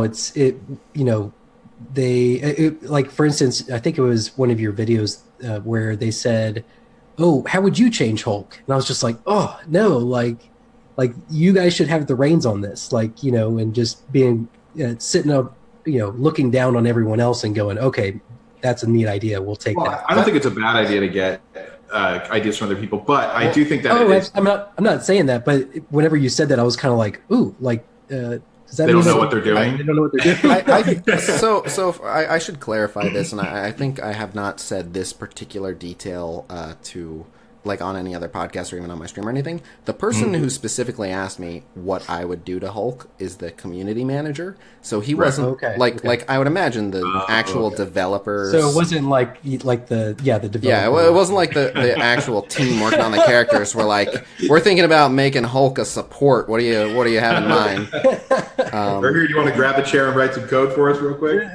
Right. And then one other thing, on that note, I have some things to say on that actually, but oh boy. Yes. But so specifically with character design, the other reason why I don't mind so much that they asked me is because I learned in this, I'm so happy to toot my own horn on this one particular thing. The team that designs and balances the characters references my tier list when they're designing characters. Oh wow! So that's the coolest thing I've ever heard. So that is cool. So they very much respect my opinion on characters. So I also don't mind if they were like, "How would you balance this character?" It's because they're like, you have one of the best gauges of how well the characters are balanced. And and I do think people would like to say like, "Oh well, they're the developers. They should know exactly how every character should be balanced." They should know the meta 3 months ahead of time. But no dev ever actually does that. Like, it is every game I've ever played has put out a character and been like, this seems pretty good. And then like 2 weeks later, the whole player base is like, this is way too strong. What the hell? Like League of Legends specifically. Well, yeah, people don't understand how project management works or software development cycles. So it's like it's rarely like you're not foretelling. You're just trying to get stuff out and. It's that happens all the time. So if they make a character that's a little weak or a little strong, like that is for sure going to happen no matter what dev team, no matter what game. You never like even League, they release a character and then they look at the win rates and if they go, that's higher than it should be, let's take some stuff down a bit. Or vice versa. Like even them, that's how they do it. So and that's actually kind of brings me to another point. We were talking about nerfs and buffs. And we are used to it because we are all, League players. And I was kind of, everyone was freaking out because, their characters were going to be nerfed or whatever. I was totally fine with it. And I'm not sure if I'm just jaded by this to the point where I don't care anymore. But are you all would you have a problem if they nerfed something, or are you okay with what they're doing? Well, I'm able to tolerate nerfs. I actually, it depends if I think something is actually overpowered or not. So like the Crossbones and Yondu nerfs, I was like, those characters aren't too strong. Like Yondu is a little too strong as an individual character, which is why he's on so many teams, but he doesn't synergize well with anyone. So it's okay. Like the counter to Yondu is just bring people that work well together, and then Yondu's just Yondu. So I didn't think, he was too strong. And if he was going to get nerfed, I would have nerfed him like 5% somewhere, just like a little bit less health or damage or something. Like, he didn't really need much. He's just a really strong solo pick, whatever. Crossbones, I thought, shouldn't have been touched at all. And I understand. Really? Yeah. Well, so I understand why people like Crossbones using nerf, because everyone's using Crossbones, but the only reason everyone's using Crossbones is because all of the good characters for dealing with Crossbones are hard to get. But that's a separate issue. It's not that Crossbones is too strong. It's that no one has access to most of the characters that deal with him well. But one of the, Crossbones is just his boom. That's it. Yeah, and I 100% agree. So, one of the best things you can do for Crossbones is just put an offense down on him and put defense up. And then he does his boom. It does almost no damage. And you can even just do one of those things. Like, if you just offense down him, or if you just time your defense up when he's going to boom, and that's it. Or if you have all evades up, then he does almost nothing for the rest of the fight. He's, really bad. I've got a Thanos and Kingpin that I throw at Crossbones, and I don't have any problem. Kingpin does a good job of keeping him. That's it. Yeah, Kingpin, you just hit his ult, and then you can ignore Crossbones completely. It's and you can always stun him, and you can ability block him. When I see a Crossbones on any team, I'm like, yes, it's one move I have to play around, and I can just absorb it. And if I absorb it, he's literally just a detriment to his team from then on. So I don't think that, but I did want to see them nerf speed up and slow, as much as that would hurt my best team. I do think speed up and slow are a little bit strong, so I was actually one of the only people let down that they weren't going to. Everyone else is celebrating, woo, my Black Widow I just got is safe, and I'm like, crap, I still have to fight tons of them in arena. Yeah. Right. But I do like their current philosophy, which I do think is the right one, which is, if we don't have to nerf someone, we'd rather make everyone else stronger. That's absolutely the right approach, is don't take stuff away from people, just give other people strength, and I love it. I'm seeing way more Guardian defenses in Arena, and no one got nerfed. That's the way to do it. Make all the characters good, make all the characters viable. Obviously, you will always have characters at the bottom of the pack, and you'll always have characters at the top of the pack, but if you make everyone fairly good, then it's not an issue. I do think they need to be wary of power creep, though. Because I still want strategy to play out, and if everyone can start, everyone's good, then it gets to the point where, how do I explain it? Basically, you're always, you're buffing this guy, he surpassed that guy, then you're buffing the guy that just got surpassed, and so on and so forth. So I do think they need to come in and nerf. I don't think that's an issue, because that applies to individuals, but the way they're buffing is they're making people work well together. So Rocket didn't get buffed at all, but Star-Lord makes Rocket real good now. Star-Lord makes Rocket so good, you have a genuine reason to want to run Star-Lord, Rocket, Groot, who also didn't get, Groot is still terrible, but with Rocket Star-Lord, he's awesome. Stuff like that. So it's not, when you're saying more strategic, the buffs they've been doing, the buff to Thanos, it's not Thanos will crush you now. No, Thanos is a little bit better, but now if you run Thanos and Yondu, or Thanos and Strange, or Thanos and Gamora, now you have some combos that are just crushing people. And I agree, but I do think ideally they're gonna get to a point where everyone is gonna be good, but then you're gonna start seeing those start to see people creep up, or characters creep up of the people or the characters that they've just buffed, and they've all just been good. So again, there will always be some characters at the top, but I played Galaxy of Heroes, and also we can talk about this as an offshoot, but if you guys didn't know, I was a full-time League of Legends streamer before anything else. I played League for 6 years, so I know that game very, very well. But so the way they did it in part of that club.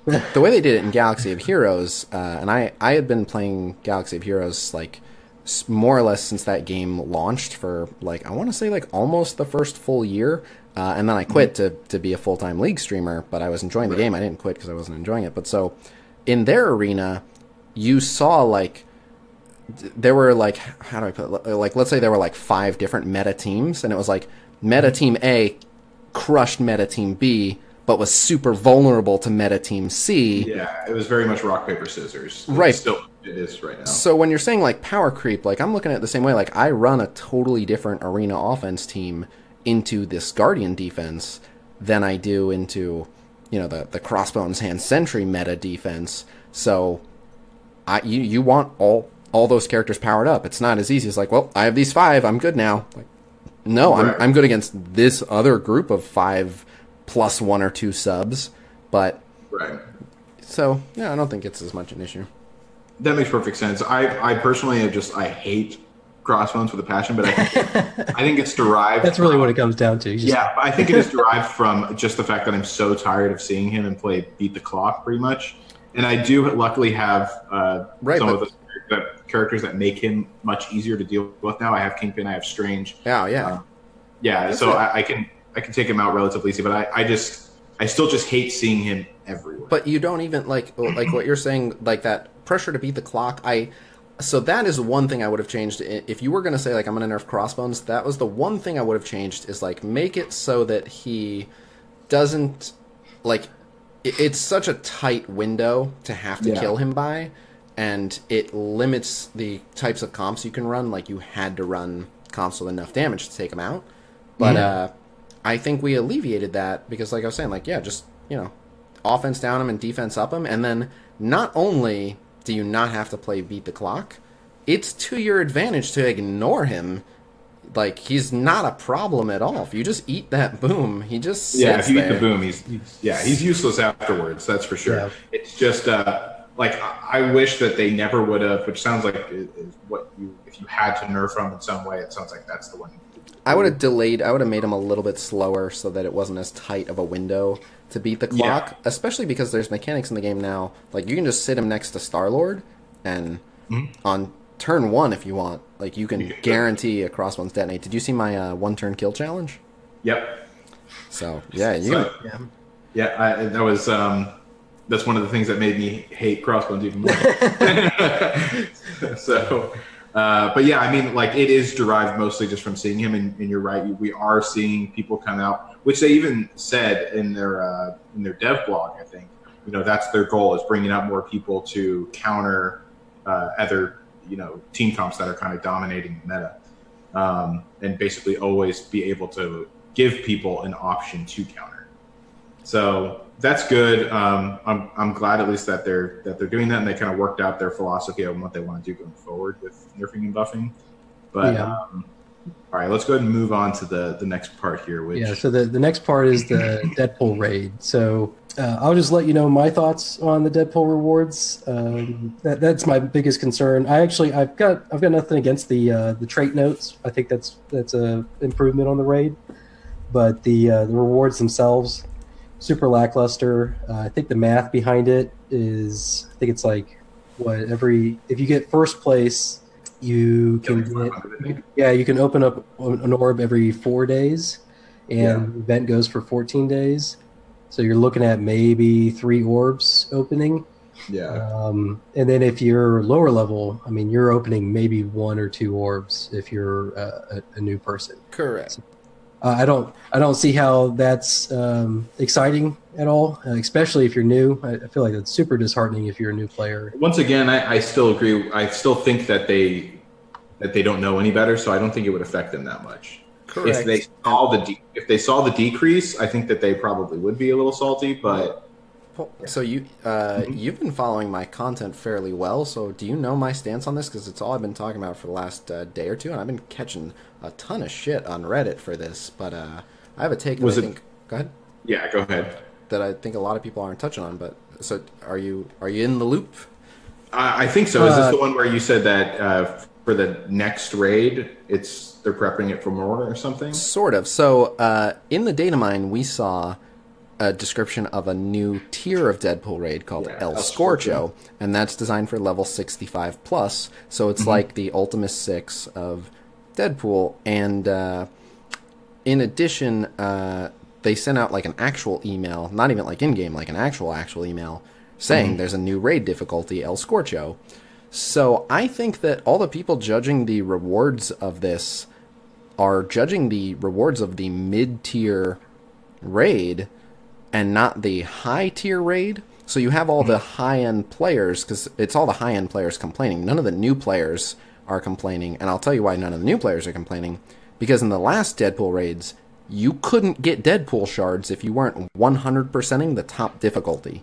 So the MPO, the Player Association, sent like an open letter to the devs saying, we want you to be able to get the character no matter what level, no matter what difficulty. You should always be making some progress towards the character. And they delivered on exactly that. And now new players who had zero opportunity to get Deadpool, now they can get Deadpool. Sure, it's going to be slow. It might be a little too slow.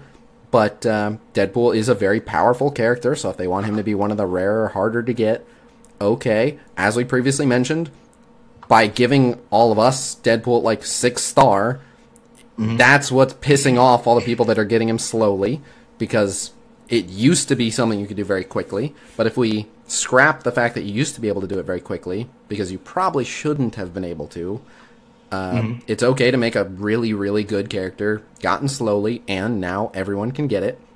So I think that's actually a plus. And, you know, some people are like, well, that El Scorcho, it's going to be impossible. It's only going to matter for the high-end players.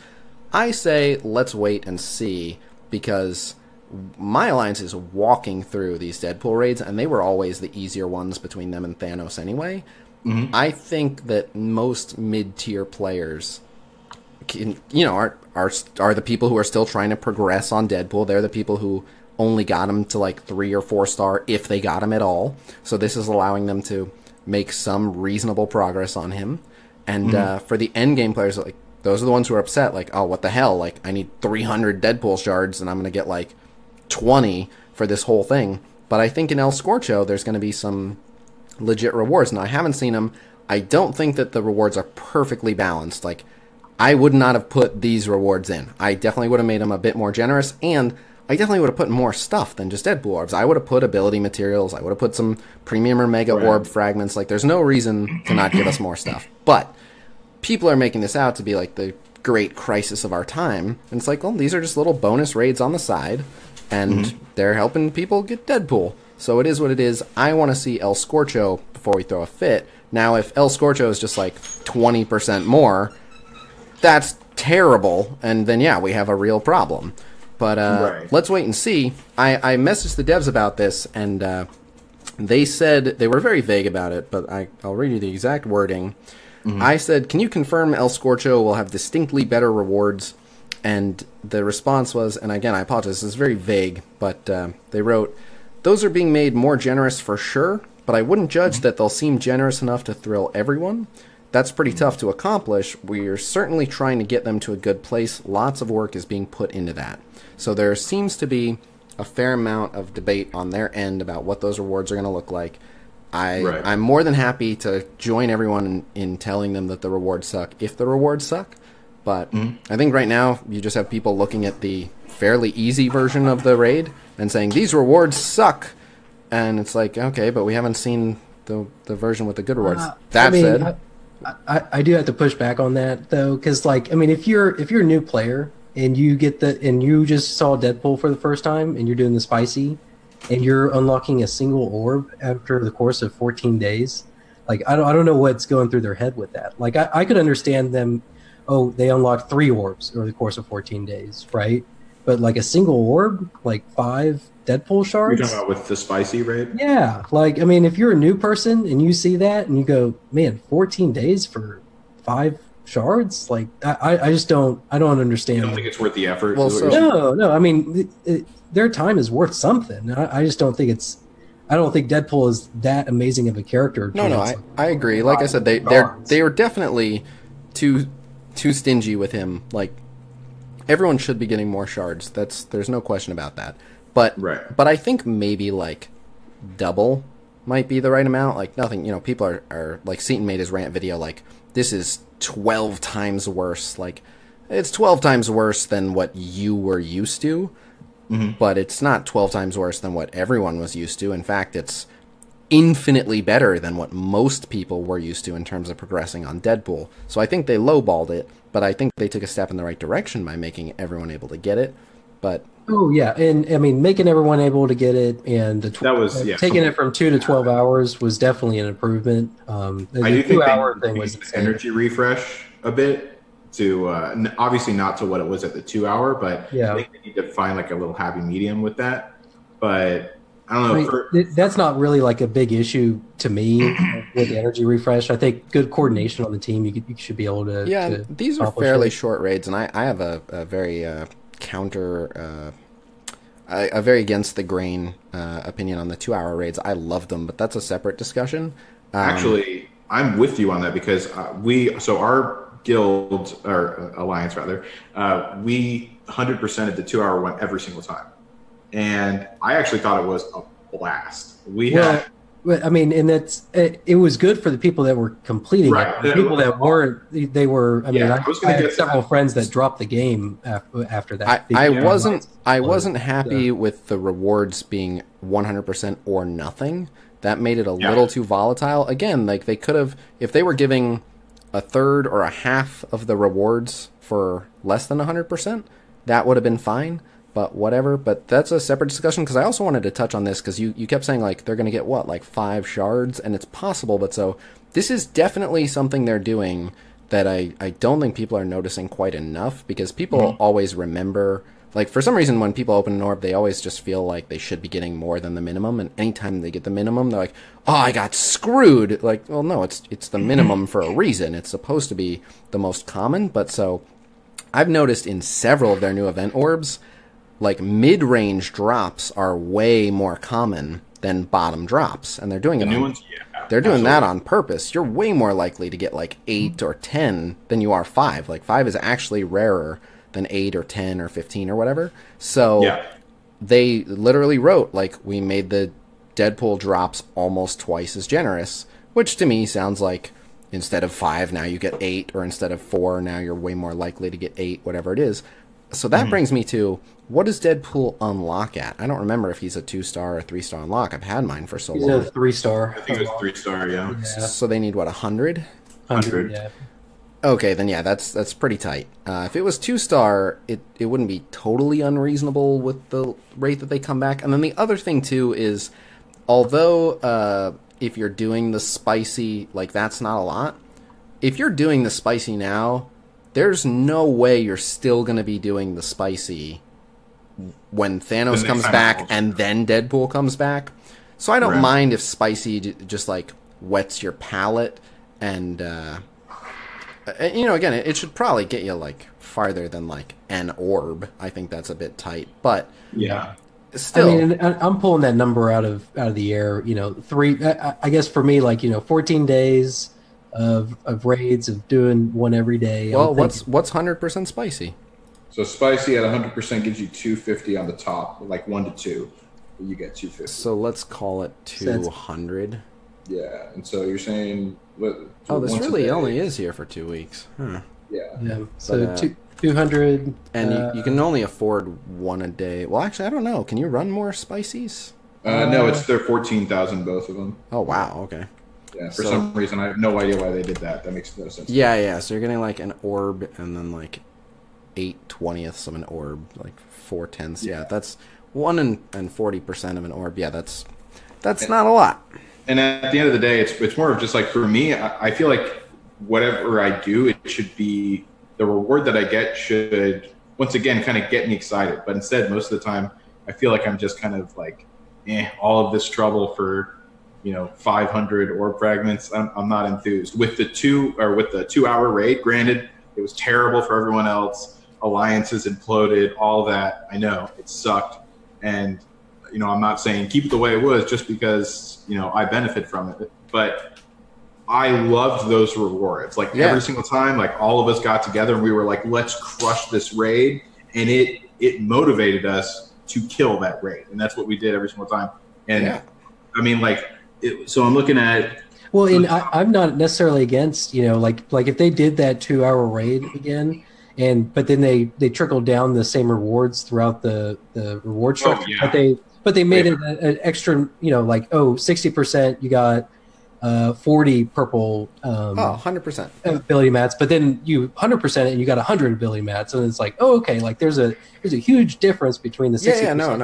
I agree with you 100%. That should be their philosophy for everything, is give people some for doing it, give people a lot for crushing it. You'll still motivate people to crush it, but don't make them feel like anything less than that is a waste of their time. You're absolutely right on that.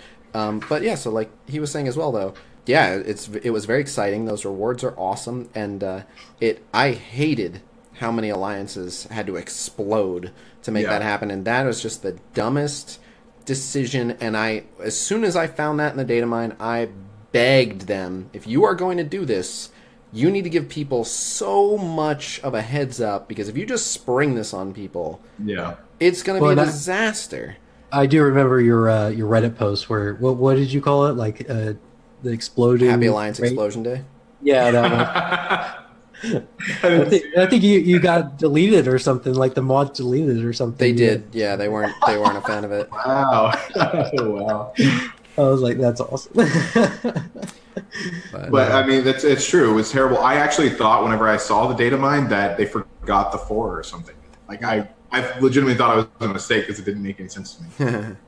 But yeah, I mean, I'm looking at it now, and it's you got 620 mega orb shards, 2,000 or 2,100 Deadpool orbs, and 100 of purple ability mats. That's fantastic. Yeah. Oh, and like that's the kind of thing. Like, not on that scale. I don't have a problem with them nerfing it a bit and then bringing all of those. Just like we all agree, obviously, that they should bring all of those all the way down to the tiers.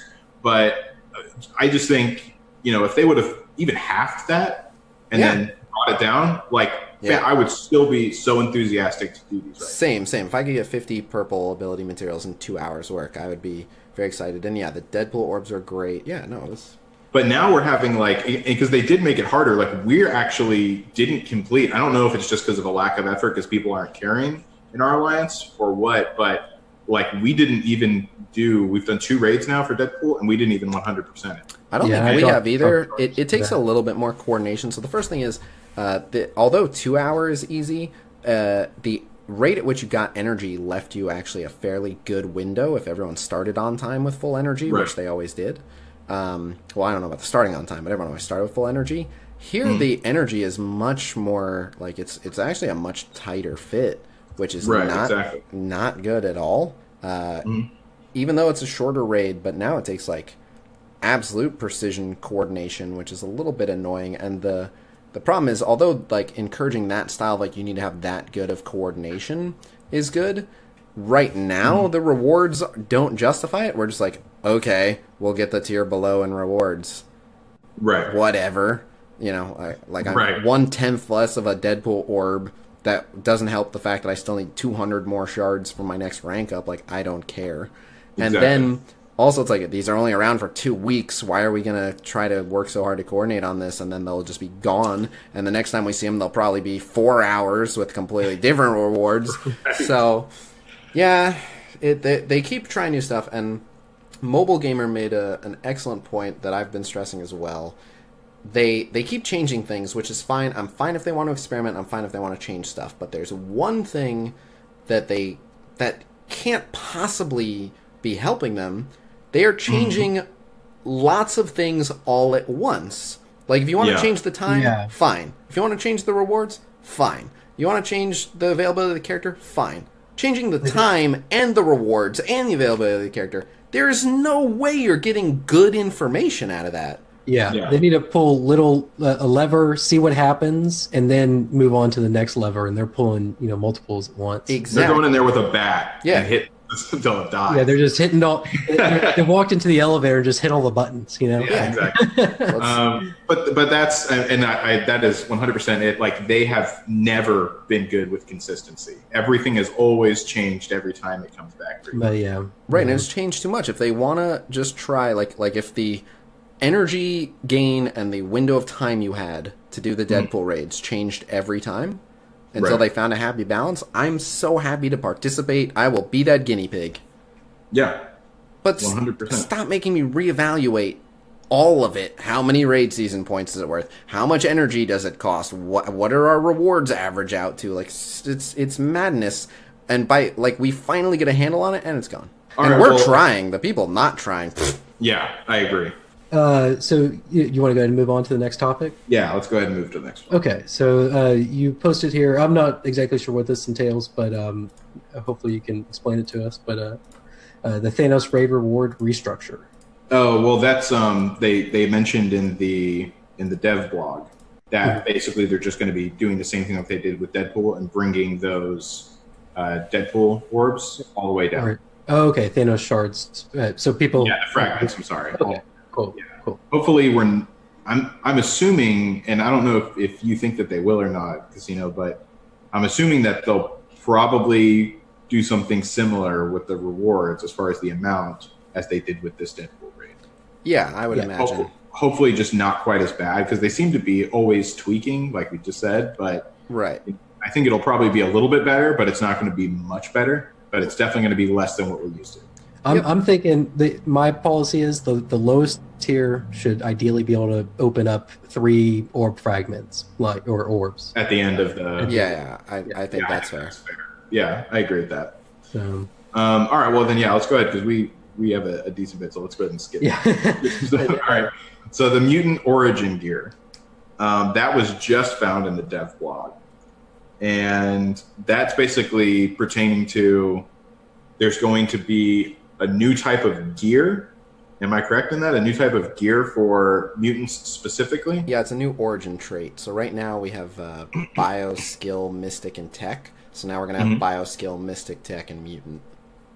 Okay. Did you know about these changes already? Just out of curiosity. I don't know if you can. No, you didn't? Nope. Okay. Yeah, so that'll be pretty interesting to see. I'm glad they said with that they're going to be bringing in more X-Men soon. So yep. And I'm super excited about that. They've had X-Men the entire time, by the way. It's crazy how many discussions I've seen on Reddit, like, oh, when is the Disney deal going to go through so they can use the X-Men? I hope they get the rights to X-Men. I'm like, guys, they're like, Fox. Yeah, they're in there. Do you know who Deadpool is? they had Wolverine on launch day. They're Fox. They have the X-Men. Every day of him. Yeah. So yeah, I'm glad. I just want Gambit more than anything. So I'm waiting for him to come out. I already told everyone that I'm going to 7-star. I'm going to throw down whatever's necessary to 7-star Gambit. Yeah, for me, it's like I see this game and I see all the other Marvel games that are coming out, and I'm like, at this point, like they have so many different deals, Disney and Fox, that they're just formalizing all the deals that they currently have with the merger. So yep, but this is Fox. Like the X-Men was never the issue. It's everyone else that they're borrowing. Yeah. Right, exactly. Yeah, it's been harder to get everyone else, I'm sure. Well, not even too hard, because if you look at now Marvel Contest of Champions, that's by Kazam, or Kabam. Yeah, Kabam. Yeah, Kabam. Okay, yeah. But I really loved their roster, by the way. Like it's been around for a long time, but man, like it actually kind of changed my opinion as far as skins are concerned. Because before I didn't want new characters, like iterations of the same character but of a different time with a different skin, basically. But I'm kind of a fan of what I saw in Marvel Contest of Champions, and I wouldn't mind if they brought that out now. I like if they brought out a bunch of different types of Spider-Man and stuff. I like the selection. Well, so for me, it's a little different if they're different characters, right? Like they have Spider-Man, and then they have like Spider-Man Miles Morales. Like if one's Peter Parker and one's Miles Morales, those are different people. But no, you're right. But they do have like just black costume. Old Man Logan, black costume Spider-Man.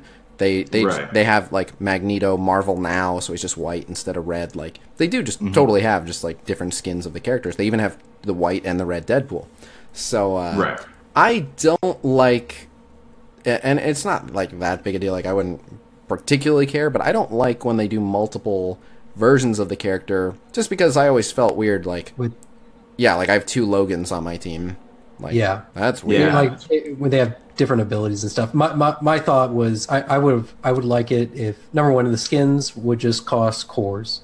That's a dream scenario. I agree with you. And then if the actual animate, like, so all the abilities were the same, right? And they did the same statistical damage and stuff like that. But different animations? Different animations, yeah. So that's the League approach, is gameplay untouched. You can buy a wider roster faster if you want, and you can buy different visuals. Yeah. I mean, everyone loves that. I hope they do that, but I see that. I don't see that happening, especially not in a mobile game. That's just not how they do things. But I would love to see it. It's worth voicing, and putting it out there. So I do think that just as far as consistency is concerned, because just what you said, I don't like it whenever I have multiple of the same person on my team. I'm like I mentioned earlier, I'm kind of into the thematics and everything, and I don't like the way that looks. So I wish that they kind of had, if you click on Spider-Man or something or Logan, you can pick different versions of him, but you can still only pick one of him. Right. Yeah. I would like that. I would prefer that approach, just like a skin in League. And then so there's a game called Marvel End Time Arena, which is the Marvel version of League. It's League of Legends, but all Marvel characters. What? Wow. It's on How Steam. have I not known about that? It's awesome. I play it on stream. I just, I've been busy with this. I haven't lately, but I was streaming it. It's super fun. Star-Lord, by the way, super OP ADC character. I absolutely love him. He's basically Lucian. But oh, really? Yeah. But anyway, so they have an interesting skin system where they have multiple skins for characters, and it changes one ability, and it's always like the same spot ability. Like the whole kit's the same, and one ability changes. So of course, there's a couple characters where it's like this skin is better, that ability is better. But for almost all of them, it's like which one do I want this match? Like it's like they're different. It's not like one does like 80 damage and one does 100 damage. It's like this one does single target, and this one does slightly less, but AoE. And you're like, I don't know which one I'm feeling. But so from a gameplay perspective, for the most part, most of them don't have like a clear-cut better skin. It's just like which one you feel more comfortable using. Kind of like summoner spells. Like most of the summoner spells are as good as one another, but there's the ones that are just the most commonly applicable. But so I liked that skin system. So if it just changed one ability and it was like a side grade, I wouldn't mind that. Yeah, I wouldn't mind that either. I think ideally I would want the same thing that Irish mentioned, which was that you agreed with, which was just different animations. Yeah, just the league model, but we'll never get that. It's such a pipe dream. Yeah, exactly. I think you're right. I don't think that they're going to do that. I think they're going to take the Kabam approach to it. All right. Well, let's go ahead and jump down to the next one. So we have the mysterious game mode. Yeah, new game mode. There you go. Okay, so do you know anything about these new game modes? I know nothing about it, but I may have been responsible for it. Well, good. I'm glad. I want these game modes. We'll see. Oh, God. What did you do?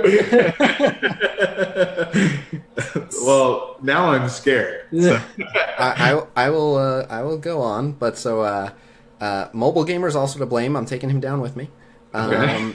But so and again, like this, it sounds like this is what they're talking about, and obviously I don't want to like take full credit for this and be like, yep, I told the dev team to do this, and they're just following my orders. Like I have no idea how much was already discussed and planned. I have to assume they were already throwing this around, and I got this idea from Kabam, and that office is like half Kabam employees, so it's totally possible they forget we ever even said anything about it. Right. But so when we were there at the time, there was no challenging content in the game at all. There was no Ultima 6 raids. We were walking through everything 100% no problem. And both me and Mobile Gamer were like, look, you guys have to have some content that kicks our ass. Now, already I can hear people's buttholes clenching because I asked for content that's going to kick our ass. Yeah.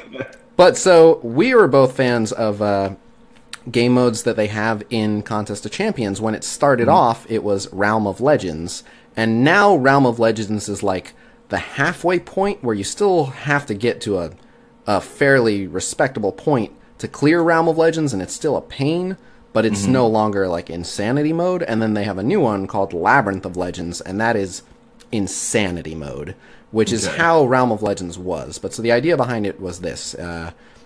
It's super hard, just boss fight after boss fight, and it just you have to save up resources, and it's insanely hard, and the rewards are absolutely amazing. but you have to wait and wait and wait till super endgame to beat it. Okay, I'm personally okay with that. Like, I'm okay with any challenging content as long as I'm rewarded appropriately for it. Yeah, so if something kicks my ass, I don't care, but make sure you give me something for what I achieved in the process of it. Yeah. So if they've followed our advice correctly, it should be an insanely hard, basically like solo raid.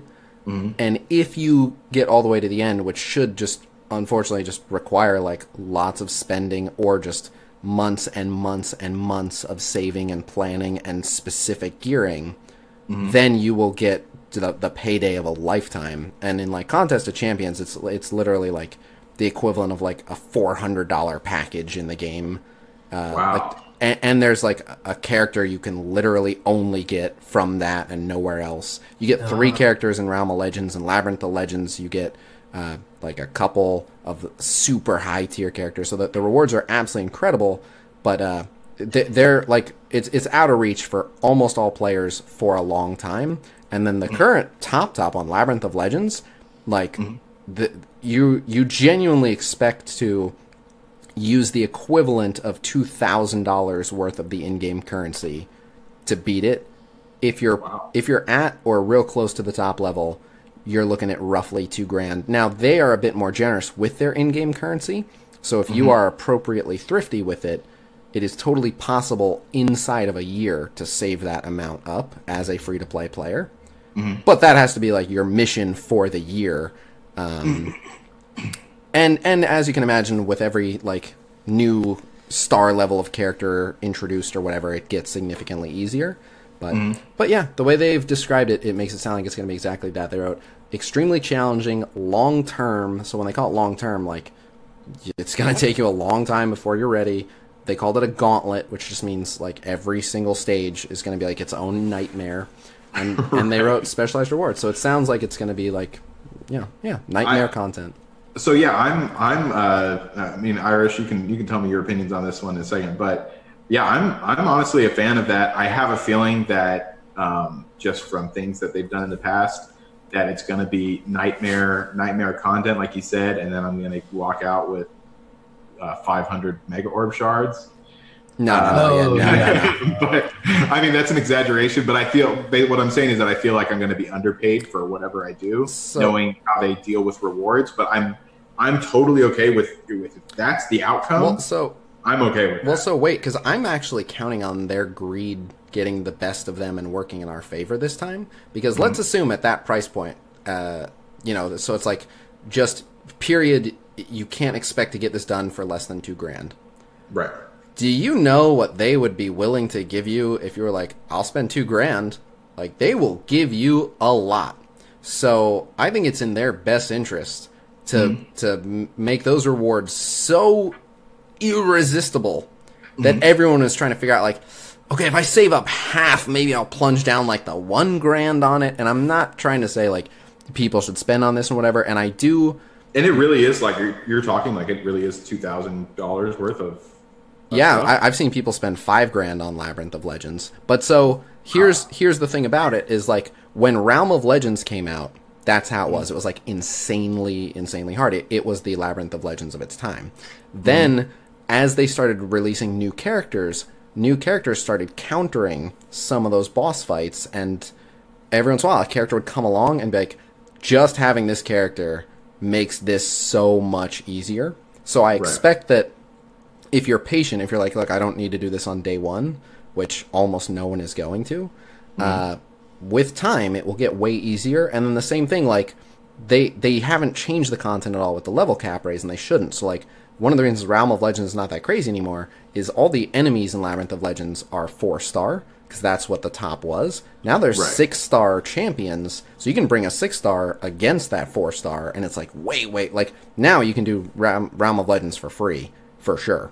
Labyrinth of Legends is still deliberately like way out of reach, but eventually you'll be able to do it. But so the goal is that, like, if you want to do it anytime in the remotely near future, you're looking at spending tons. But if you can wait and just accept that it's out of reach, then sooner or later, like, eventually the level cap will go to 80. Eventually we'll get all these new mutant characters, and maybe one of them will be the perfect answer to a node. Whatever it is. Right. So if you can be patient, eventually you will be able to get it for free.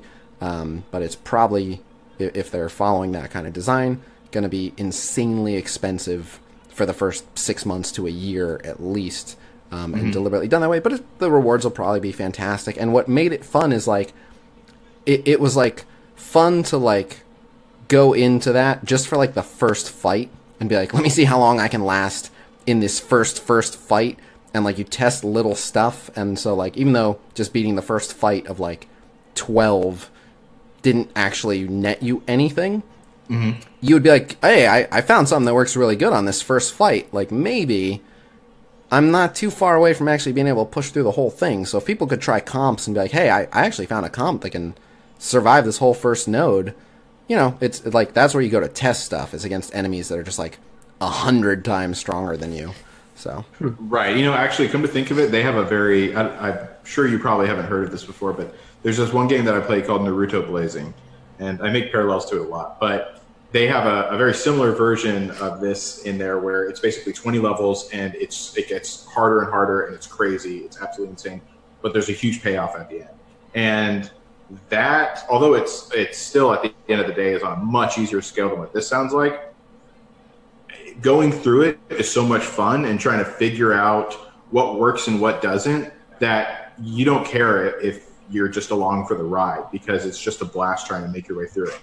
This kind of sounds like it's along those lines. Is that true, or am I off on that? Yeah, well, so some, like, there is a lot of fun in completing portions of it when you can, but it's also like insanely time investing. I don't know if that'll be the case with these, but so, like, in Realm of Legends, it's gotten much more timely, but, like, in its time, they were like 25 to 30 minute fights each. It was just like boss fight, boss fight. Wow. Yeah, and like 25 to 30 minutes of, like, you have to do everything in combination correctly, and if you slip up once, you're dead, and you have to pay to refresh and try again. This is where at least I think the gameplay of Marvel Strike Force is going to be being a little easier than Contest of Champions. It will, but it won't. And this has always been my concern, is unfortunately built into Strike Force more than any other game, RNG. It's going to be way more frustrating if you're just like, Spider-Man just dodged me for the 5th time. Like, yeah, that's actually a really good point. But, yeah, he did that a lot. But I expect that they'll do stuff where it'll be like 10 superpowered Spider-Men with 100% evade. And you will literally have to bring, like, you have to bring Hawkeye, who can't miss. You have to bring Doctor Strange, who can't miss. You have to bring Bullseye, who probably can't miss. Right. Like, I expect it to be stuff like that, where it's like, if you don't have a super high-level Bullseye as part of your super accuracy team, you're not getting past this node. And then the very next team, it's like, if you don't have a super high-level full Hydra team to give Crossbones just enough crit to blow everyone away in one shot, you're not getting past this node. Like, whatever it is, like, that's what I expect it to be. Right. And yeah, I think you're probably right. It probably is going to be more frustrating than what I'm imagining it. But once again, as long as they have those rewards at the end of the day, and they don't move the goalposts, because that's another reason I'm worried about them, because they're terrible with, you know, making it more difficult as time goes on and reducing rewards. So as long as they don't change anything from the original, then I think that it will shape up to potentially be a pretty good. And I don't see why they would. Like, it doesn't make sense that they would. They do things that don't make sense to me all the time. Yeah, that's the problem. But if it's like, you know, let's just say, like, on day one, if you want to complete it, it's like $4,000 worth of cores and recharges. But then 6 months from now, when they add level 80, now it's only $700. So many more people are like, look, I would never drop thousands of dollars on this shit. But you know what? $700. My birthday's coming up. I've been saving. I got a Christmas bonus last year that I stashed. Maybe now's the time. I've been just salivating over those rewards forever. Like, if you leave it and then there's a big price drop, that's when you get a big surge of people who are like, I wasn't going to take the plunge, now I will. So. Yeah. And I would say that makes sense for a company that is consistent in things that they do. But, man, it's just they're so unpredictable. I don't know what they're going to do. Every single day I'm waiting for, like, a bomb to hit in the messages. So, Yeah. But they keep anyways, yeah, exactly. But anyways, let's go ahead and I think we should just skip the character rework because I'm not sure. Yeah, we're pushing it. Yeah. So Khasino answered the majority of the questions that we had for him as well. I think there was maybe like one or two questions. Yeah, let me go through real quick. More questions that we wanted. Yeah. Okay, we can. So 3 of the most pertinent changes that needs to come to the game. What do you think those would be? Make star levels matter more. Mm-hmm. Stop reducing rewards. Mm-hmm.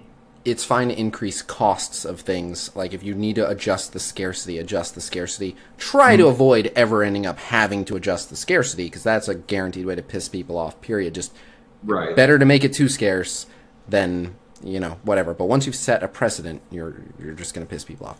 But exactly. So at the end of the day, if you have to, increase rewards and further increase cost. But don't make people feel they're getting stuff taken away. And then the final change I would say is I don't know, what would I do for there's so many small things, but a big thing I guess I would say allow people to more easily save up the in-game currency. Yeah. And offer more things for the in-game currency. Like every once in a while there's a power core deal, but most deals should be a power core deal so that free-to-play players have the option to just save up tons and tons and tons of cores and get something. And that's what was a problem. I mean, with the with the calendar. I think everyone has an opinion on that, but I think we all want our power cores back. But I was sustaining easily on the amount of power cores I was getting a day, combined with my arena and the dailies. So, but now I'm running low. I feel like I'm at a deficit. Right. Same. And it's not just that, but they not only did they take away our power cores, they timed that with an extra cheap refresh on both campaigns. So they actually raised the cost and reduced the amount they gave us. So I had to start choosing. Like, I can no longer do all the refreshes for the character campaign and all the refreshes for my normal campaign. I now have to choose. And I shouldn't have to choose.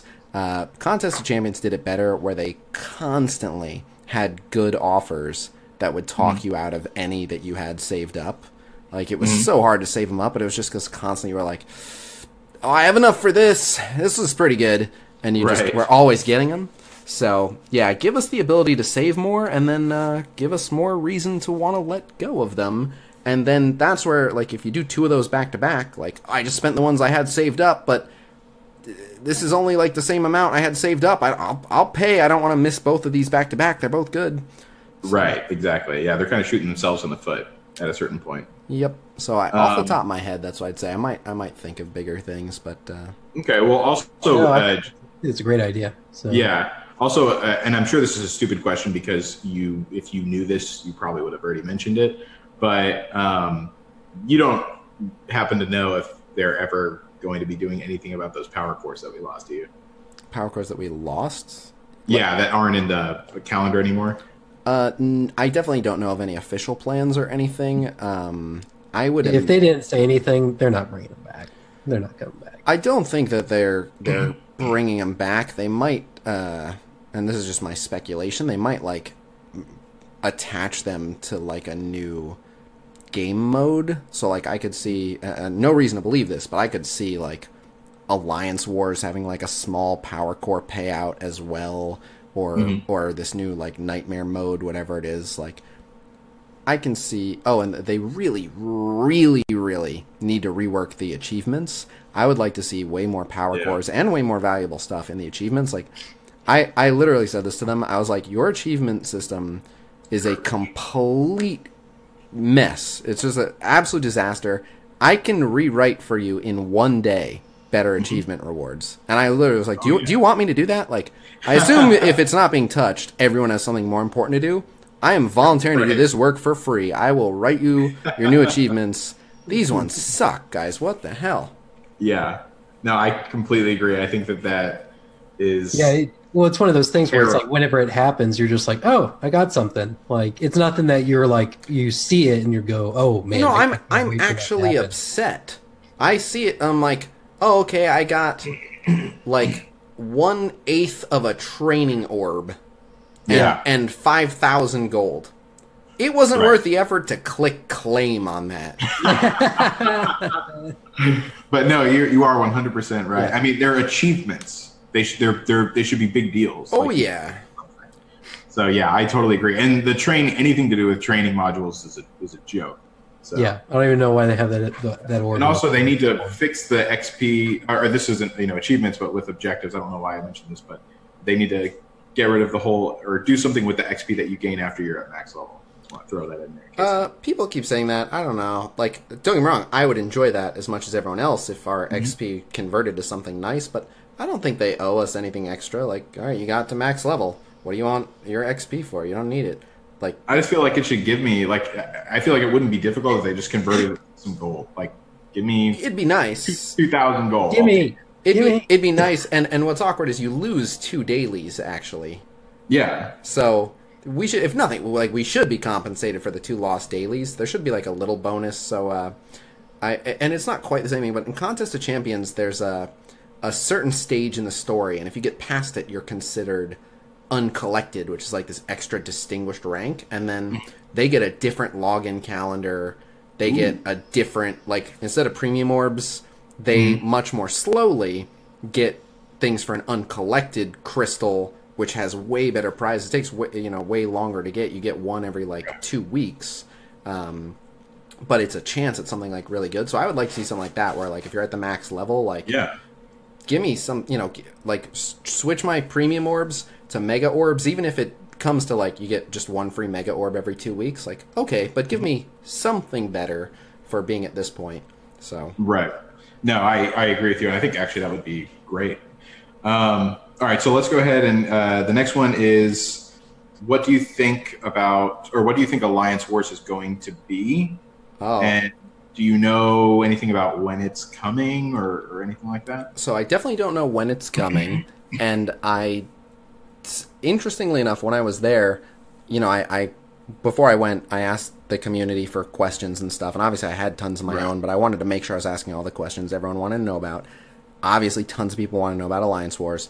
Yeah. It was incredibly odd. Like, I still have no idea what was going on with this. But so I was asking them some hardball questions. This was like at the height of Goldgate, and I was asking them questions about that, and they weren't thrilled about answering those questions, but they were kind of answering my questions on that. Right. Alliance Wars, they were like, no, we're saying absolutely nothing. Okay. Not a word. You are getting nothing on Alliance War. And they have continued that. Like, I am not getting any Alliance War teasers, just nothing. Wow. So, I don't know what's going on with that. I have a fear that it's going to be similar to something called Alliance Bases in Contest of Champions. I have no idea if this is like a real thing, but so in... Like, I know it was a real thing in Contest of Champions, but I don't know if it's like a deliberate thing in these types of games. But when Contest of Champions came out, for like the first 2 years, it had a Alliance Bases coming soon. And nothing ever happened with it. And it became a very big running joke, like, oh, when are they going to release this new Magneto costume, like when Alliance Bases come out? Was just, it was the go-to punchline of like, that's never coming. It's just been sitting there forever and ever. Oh, what is this? Oh, yeah, okay. Dev messaged me something, but it's about his actual player account and how excited he is he got Nick Fury. Oh. Must be nice. Yeah. So, what was I going to say? Alliance Bases were just like an idea they had, and then it was never quite important enough to be worked on, and then after like 3 years or something, finally one day they were like, guys, we have some tough news. We're never doing Alliance Bases, and they removed it. Really? Yeah. After it had been there for years. That said, it wasn't like every update they were like, and stay tuned soon for Alliance Bases. Like it. But still, it's teasing you the whole time. I mean, know. I would be really upset if they were just like, no, we're not doing Alliance. But so I wonder, and this is like purely my speculation. Maybe I'm getting into like conspiracy theory here, but I wonder if there's like someone figured out like it's psychologically a strong seller to advertise an upcoming feature on your home screen, even if you never have any intention of doing it. Just make sure people always see something is coming. Yeah. So, and it being a huge feature. Right. Yeah, exactly. So I worry that Alliance War might just be there like, it's just, it's just a thing. As long as they think it's coming, they'll stay excited for it and whatever. But I have no reason to believe that. And walking this back completely, I have seen a lot about Alliance War in the data mine. Yeah, because I saw that too, and I was excited, honestly. And so the way that looks, it looks awesome. I like it. It was very, very rough draft. Some of it was like, there's 0% chance this will go live. Like some of it was just like copy-pasted rewards and stuff. But there was definitely some stuff, like they did a good amount of thinking about it.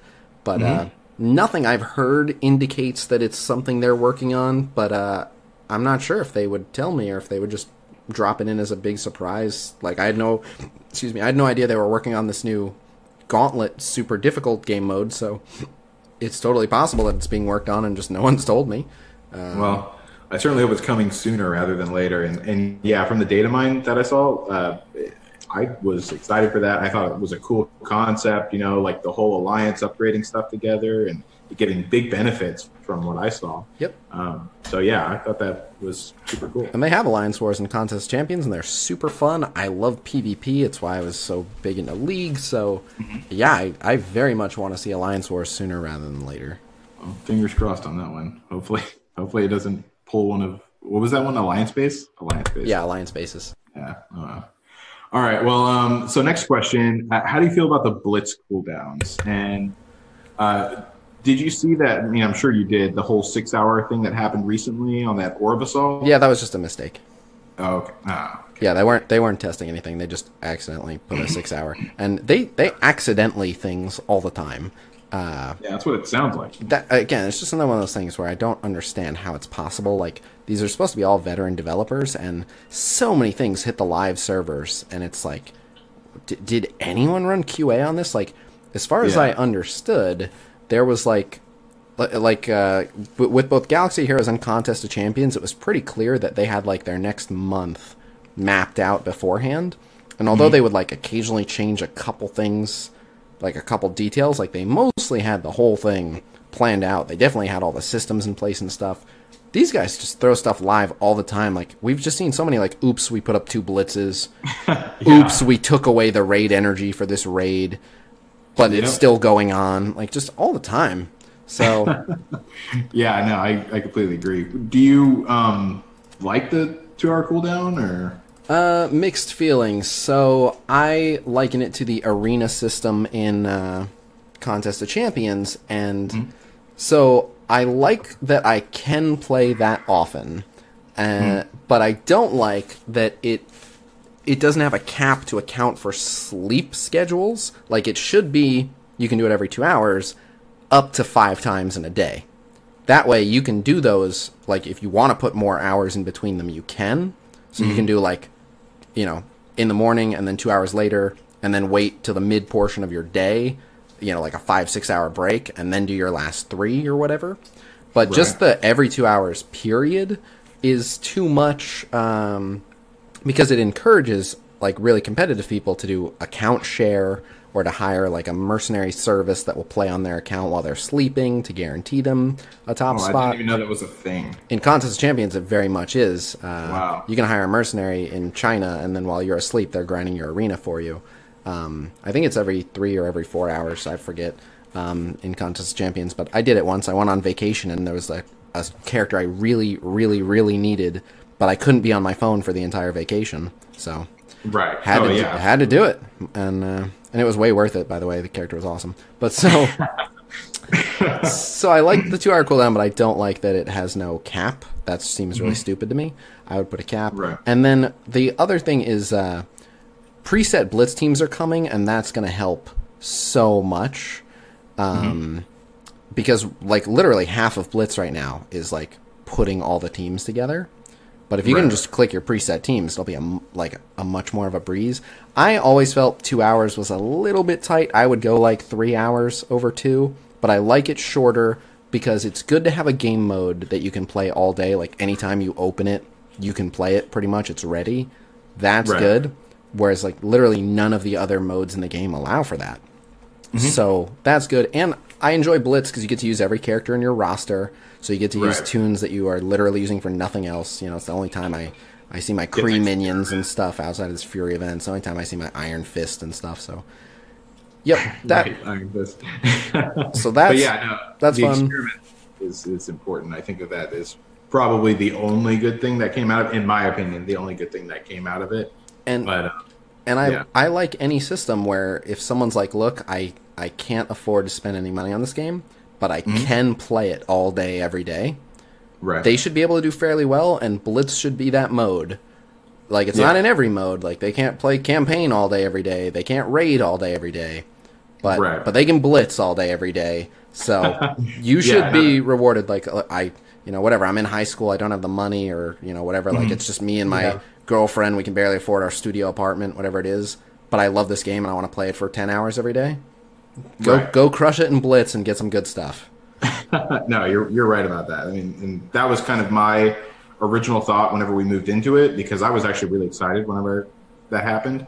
But man, it became a beating for me personally, because I was just like, it's not worth it for the 2-hour thing. And I rarely touch Blitz now, which is a shame because it was my favorite mode before. But I'm slowly kind of getting back into it now. But it was kind of a beating for me, and I think I'm still in denial about it. Well, so here's the other thing, and this is, I don't think is as much an issue with the cooldowns as it is something else. In Contest of Champions, the good prizes are locked behind the top 10%. And this game, I urged them multiple times, put it behind a percent, stop putting it behind a flat number, and they kept it behind a flat number, top 1,500. That's so dumb. Like, if you put it at top 10%, more people will play because it's, like, attainable, and it gets you to the point where you're like, maybe if I just do, like, a little bit more, but when like, just, I'm not going to hit top 1,500, so I might as well not bother, that's sending the wrong message. Right. No, I completely agree with you. It needs to move to a percentage base. I don't know why they haven't done that, and it's going to be more of a necessity as time goes on. So the way that they have it right now is just silly. In my opinion, for that. Yep, it needs to be a percentage, and they can share the rewards at the top a little bit more than they are, for sure. Like, they can include more people, and this was the other thing, is like you can do it this way when you do, because I liked when they were doing character releases in Blitz, because that's how almost all character releases are in Contest of Champions, is through their arena, which is the same thing. But the way it would work if you translate it over would be like the top 20 people would get like a 7-star version of the character. The top 300 people would get like a 6-star. The top 1,500 would get like a 5-star. The top 10% would get like a 4-star, which is like the minimum amount that's usable for stuff. And then everyone below that would get less and less and less. And so even if you participated, like, I got the 1-star or whatever, but at least it gave you reason to do it and look forward to doing it. And like, oh, maybe if I get the 3-star, then they'll fit in on this Blitz team I'm using, or whatever. They'll be good enough to do the hero node and in my spicy raid or whatever it is, and stuff like that. But so I do like right now, like this Nebula Blitz, I just do the milestones. Like, this is like a Blitz off for me. I was like, good, it's Nebula. I don't have to worry about Blitz. Same, yeah. Oh, like I do, and I don't like that it's like an arena off, but it's the way they do it is like the characters come back every now and again. So yeah, it's basically like each Blitz, I look at the character and I'm like, some characters I'm like, I'm going all in on this one. Some characters I'm like, I don't care if I get 2 shards of this character.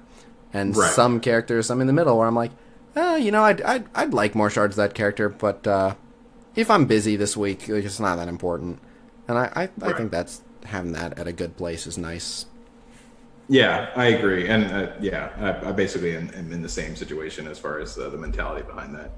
All right, well, let's go ahead and jump to, because this is a long podcast. And I had so many more questions to ask you, but we'll have to save it for another time. But all right, let's go ahead and jump to we have a few audience questions from people that wanted to ask you a few specific things. So Irish, why don't you go ahead and do the first one? All right, so I think with Yulebrenner, he said Foxnext obviously has some serious communication issues regarding everything from updates to server issues and raid patterns. We as a community would love them to actually engage us rather than support tickets via in-game or very infrequent Reddit posts. What platform would you like them to use? Would you get involved if invited? And would you expect to see a section of free-to-play players in that process? All right, that question. So basically, it like my thought is it's forums essentially. Like they need forums. People have been saying that they need forums. I actually don't like forums as much as I like Reddit because devs control their own forums, and so you can never actually perceive, like when they do something really terrible, they what's the word? They censor the crap out of the outrage. They just tell all their mods, like, any posts complaining about the new balance changes, shut it down. And, like, don't get me wrong, it's nice, like, not seeing every single thread be like, why'd you nerf this character? Even though it was, like, obviously the most overpowered character, and obviously it needed a nerf. Like, people are going to complain about anything anyway. But so, I do like Reddit because it's a little bit more of a, it's a better format of, like, the more important stuff rises to the top, and those mods are somewhat independent and can choose what to and to not censor. So I would like them to use Reddit more, but I would like them to communicate more, and they have been communicating more. Yeah. These definitely. dev blogs are great. I agree. They have been trusting me with more information, which I know is like, oh, okay, they've been talking to you more. That doesn't help us, but I think you're our messenger. Right, I think they're talking to me more because they know that I'm going to get that word out as fast as possible and as accurately as possible. So I didn't ask to... Well, I sort of asked, but I only asked because I didn't see it being done any other way. I didn't want to be the messenger. I wasn't like, pick me, let me be the messenger. I was like, you guys have no messenger, so I will be the messenger if you have nobody. Yeah, at the same time, though, I feel bad for you because I think you should be getting paid for it. But, it's kind of like... Because, it's like we talked about earlier, like you end up becoming the scapegoat because, you're the first line of communication. So yeah, well, you're kind of the impromptu community manager. It is. Yeah. It is. That's what it feels like. It is, but it's not fair to say I'm not getting paid for it. I'm not getting directly paid for it. I'm not an employee of Foxnext or anything. Well, yeah, like that's that. what I mean. But yeah, to me, it's like, okay, if they're going as far as to communicate things to you, at that point, they need to hire an actual like community manager. They're like using you for free labor or something. Yeah, they sort of are, but I don't feel used because although I like to believe that most of my viewers like my content and stuff like that, there's got to be at least some people that just follow me because I'm the news source. Like, there's definitely at least a small group of people that tune in because I get the news before anyone else does. I'm one of those guys. Like, I don't tune really in for the news. I tune in for the news, but I don't really watch the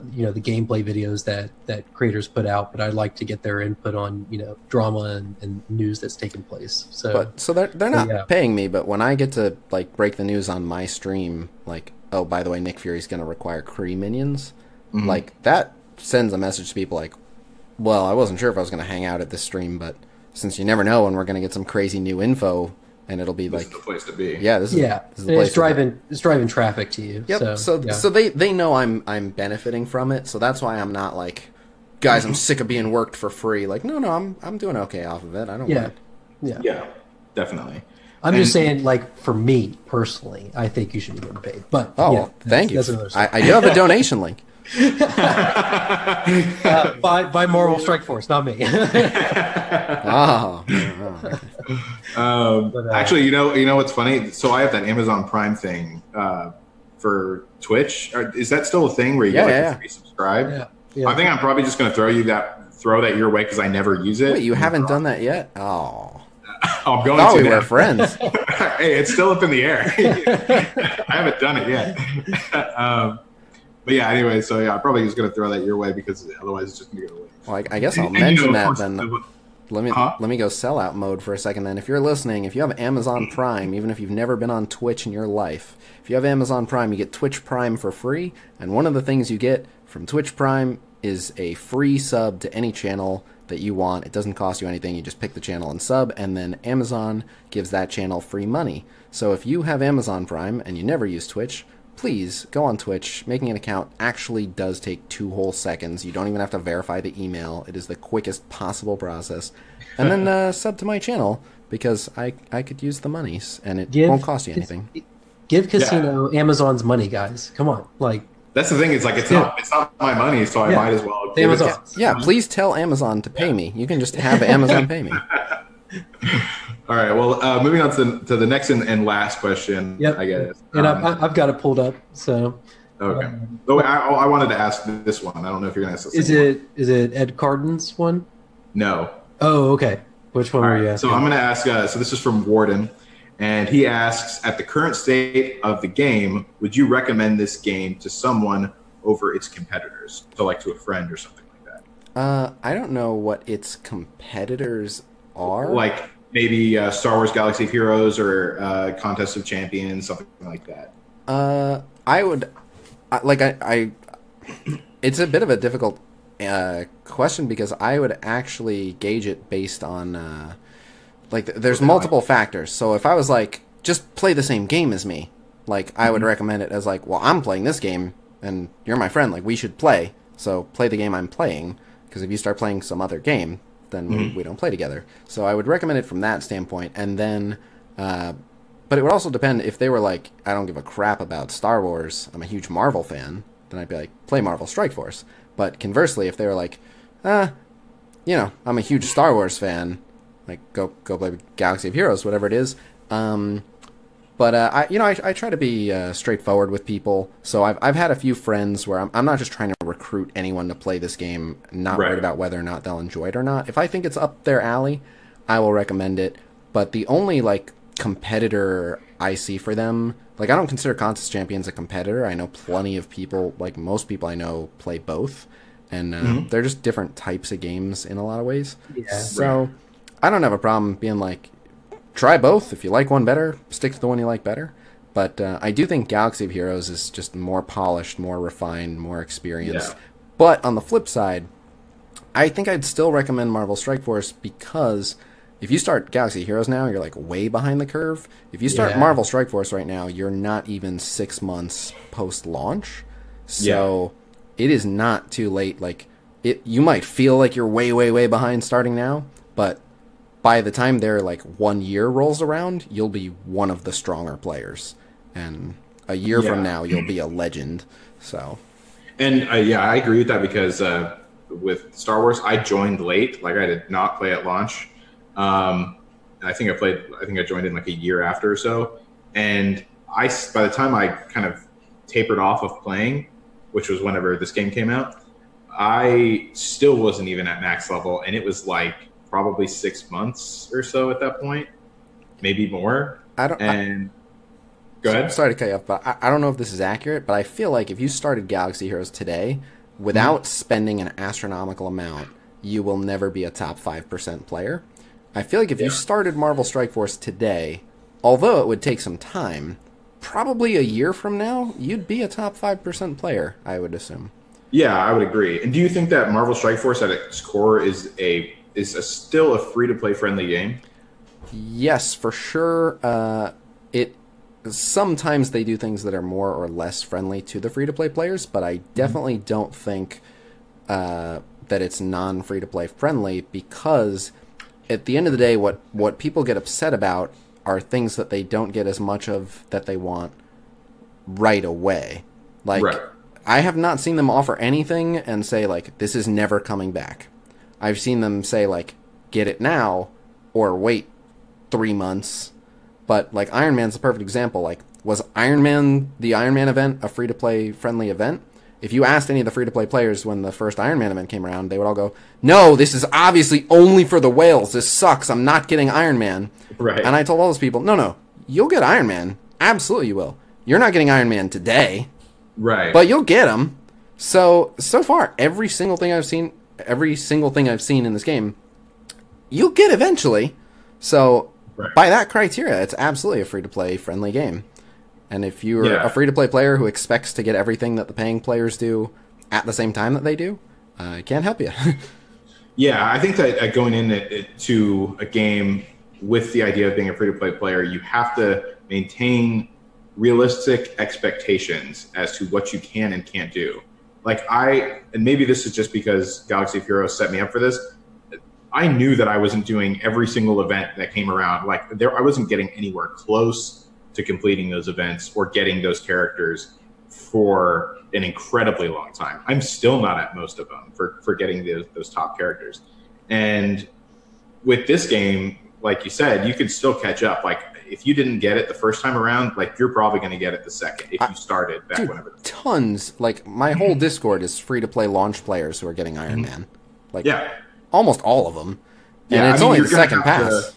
Right. I mean, you're going to have to divert some of those resources and gear it towards that shield team. So you're going to take a hit some other places, but that comes with the field of being a free-to-play player. Yeah, it was the same thing with the Miss Marvel events. A ton of people are saying like, ugh, I have to spend all my cores on Miss Marvel. I can't do any of my other farming. I'm like, right? Yeah. Yeah. You have to prioritize what you want. If you want Miss Marvel now, you have to spend your resources on her. If you want to keep farming your other stuff, you have to spend your resources on those. And if you want both, you have to spend, like, that's exactly right. Yeah, I absolutely agree with you. And it seems like for the majority of the things, with exception to one or two things that they've done, whenever they nerf something or reduce the rewards or whatever, it seems to be like they kind of screw everyone. Like it's not just the free-to-play people, but it's kind of everyone gets screwed, so it's proportional still. And they've definitely... We're all getting screwed equally, you know? Exactly.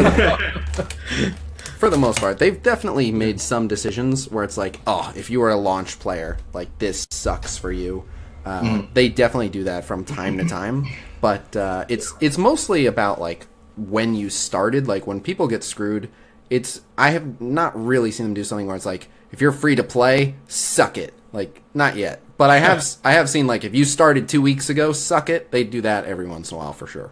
The biggest one that comes to mind for that was whenever they originally released the Thanos raid, and they did that ×3 rewards for completion for the Thanos raid. Do you remember that? Yeah.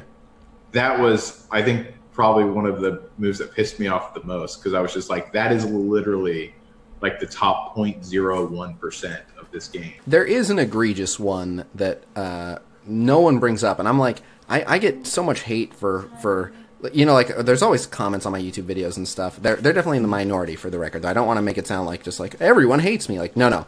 I get way, way, way more support and encouragement than I do trash talk. But of course, I pay attention to the smack talk. But for all of the people that do support me, thank you guys so much. I definitely see all the support. But people are always like, oh, I bet you spent like $500, blah, blah, blah. Like, people always just want to be like, well, you had this unfair advantage, blah, blah, blah. And it's usually not that accurate. Like, they always assume I spent way more than I did, or they always assume that I'm like in the #1 alliance in the world, which I'm not.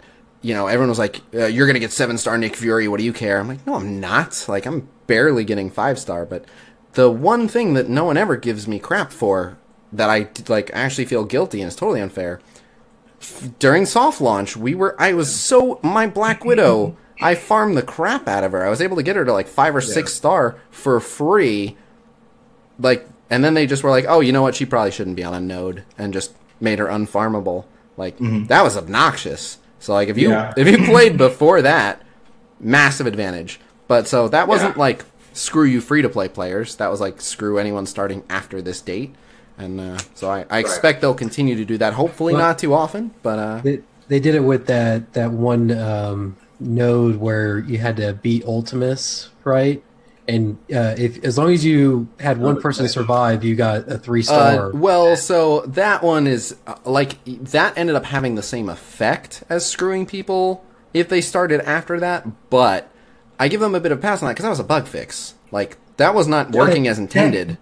That node was insane, though, whenever I had to get through it. Yeah. But so... Insane. And then the next node afterwards, like, was easy peasy. So I was just kind of like... No, if I'm not mistaken, that's the final node of that chapter. So maybe the first node of the next chapter is a little easier, but that's, because you're doing like a final node versus a starting node, whatever.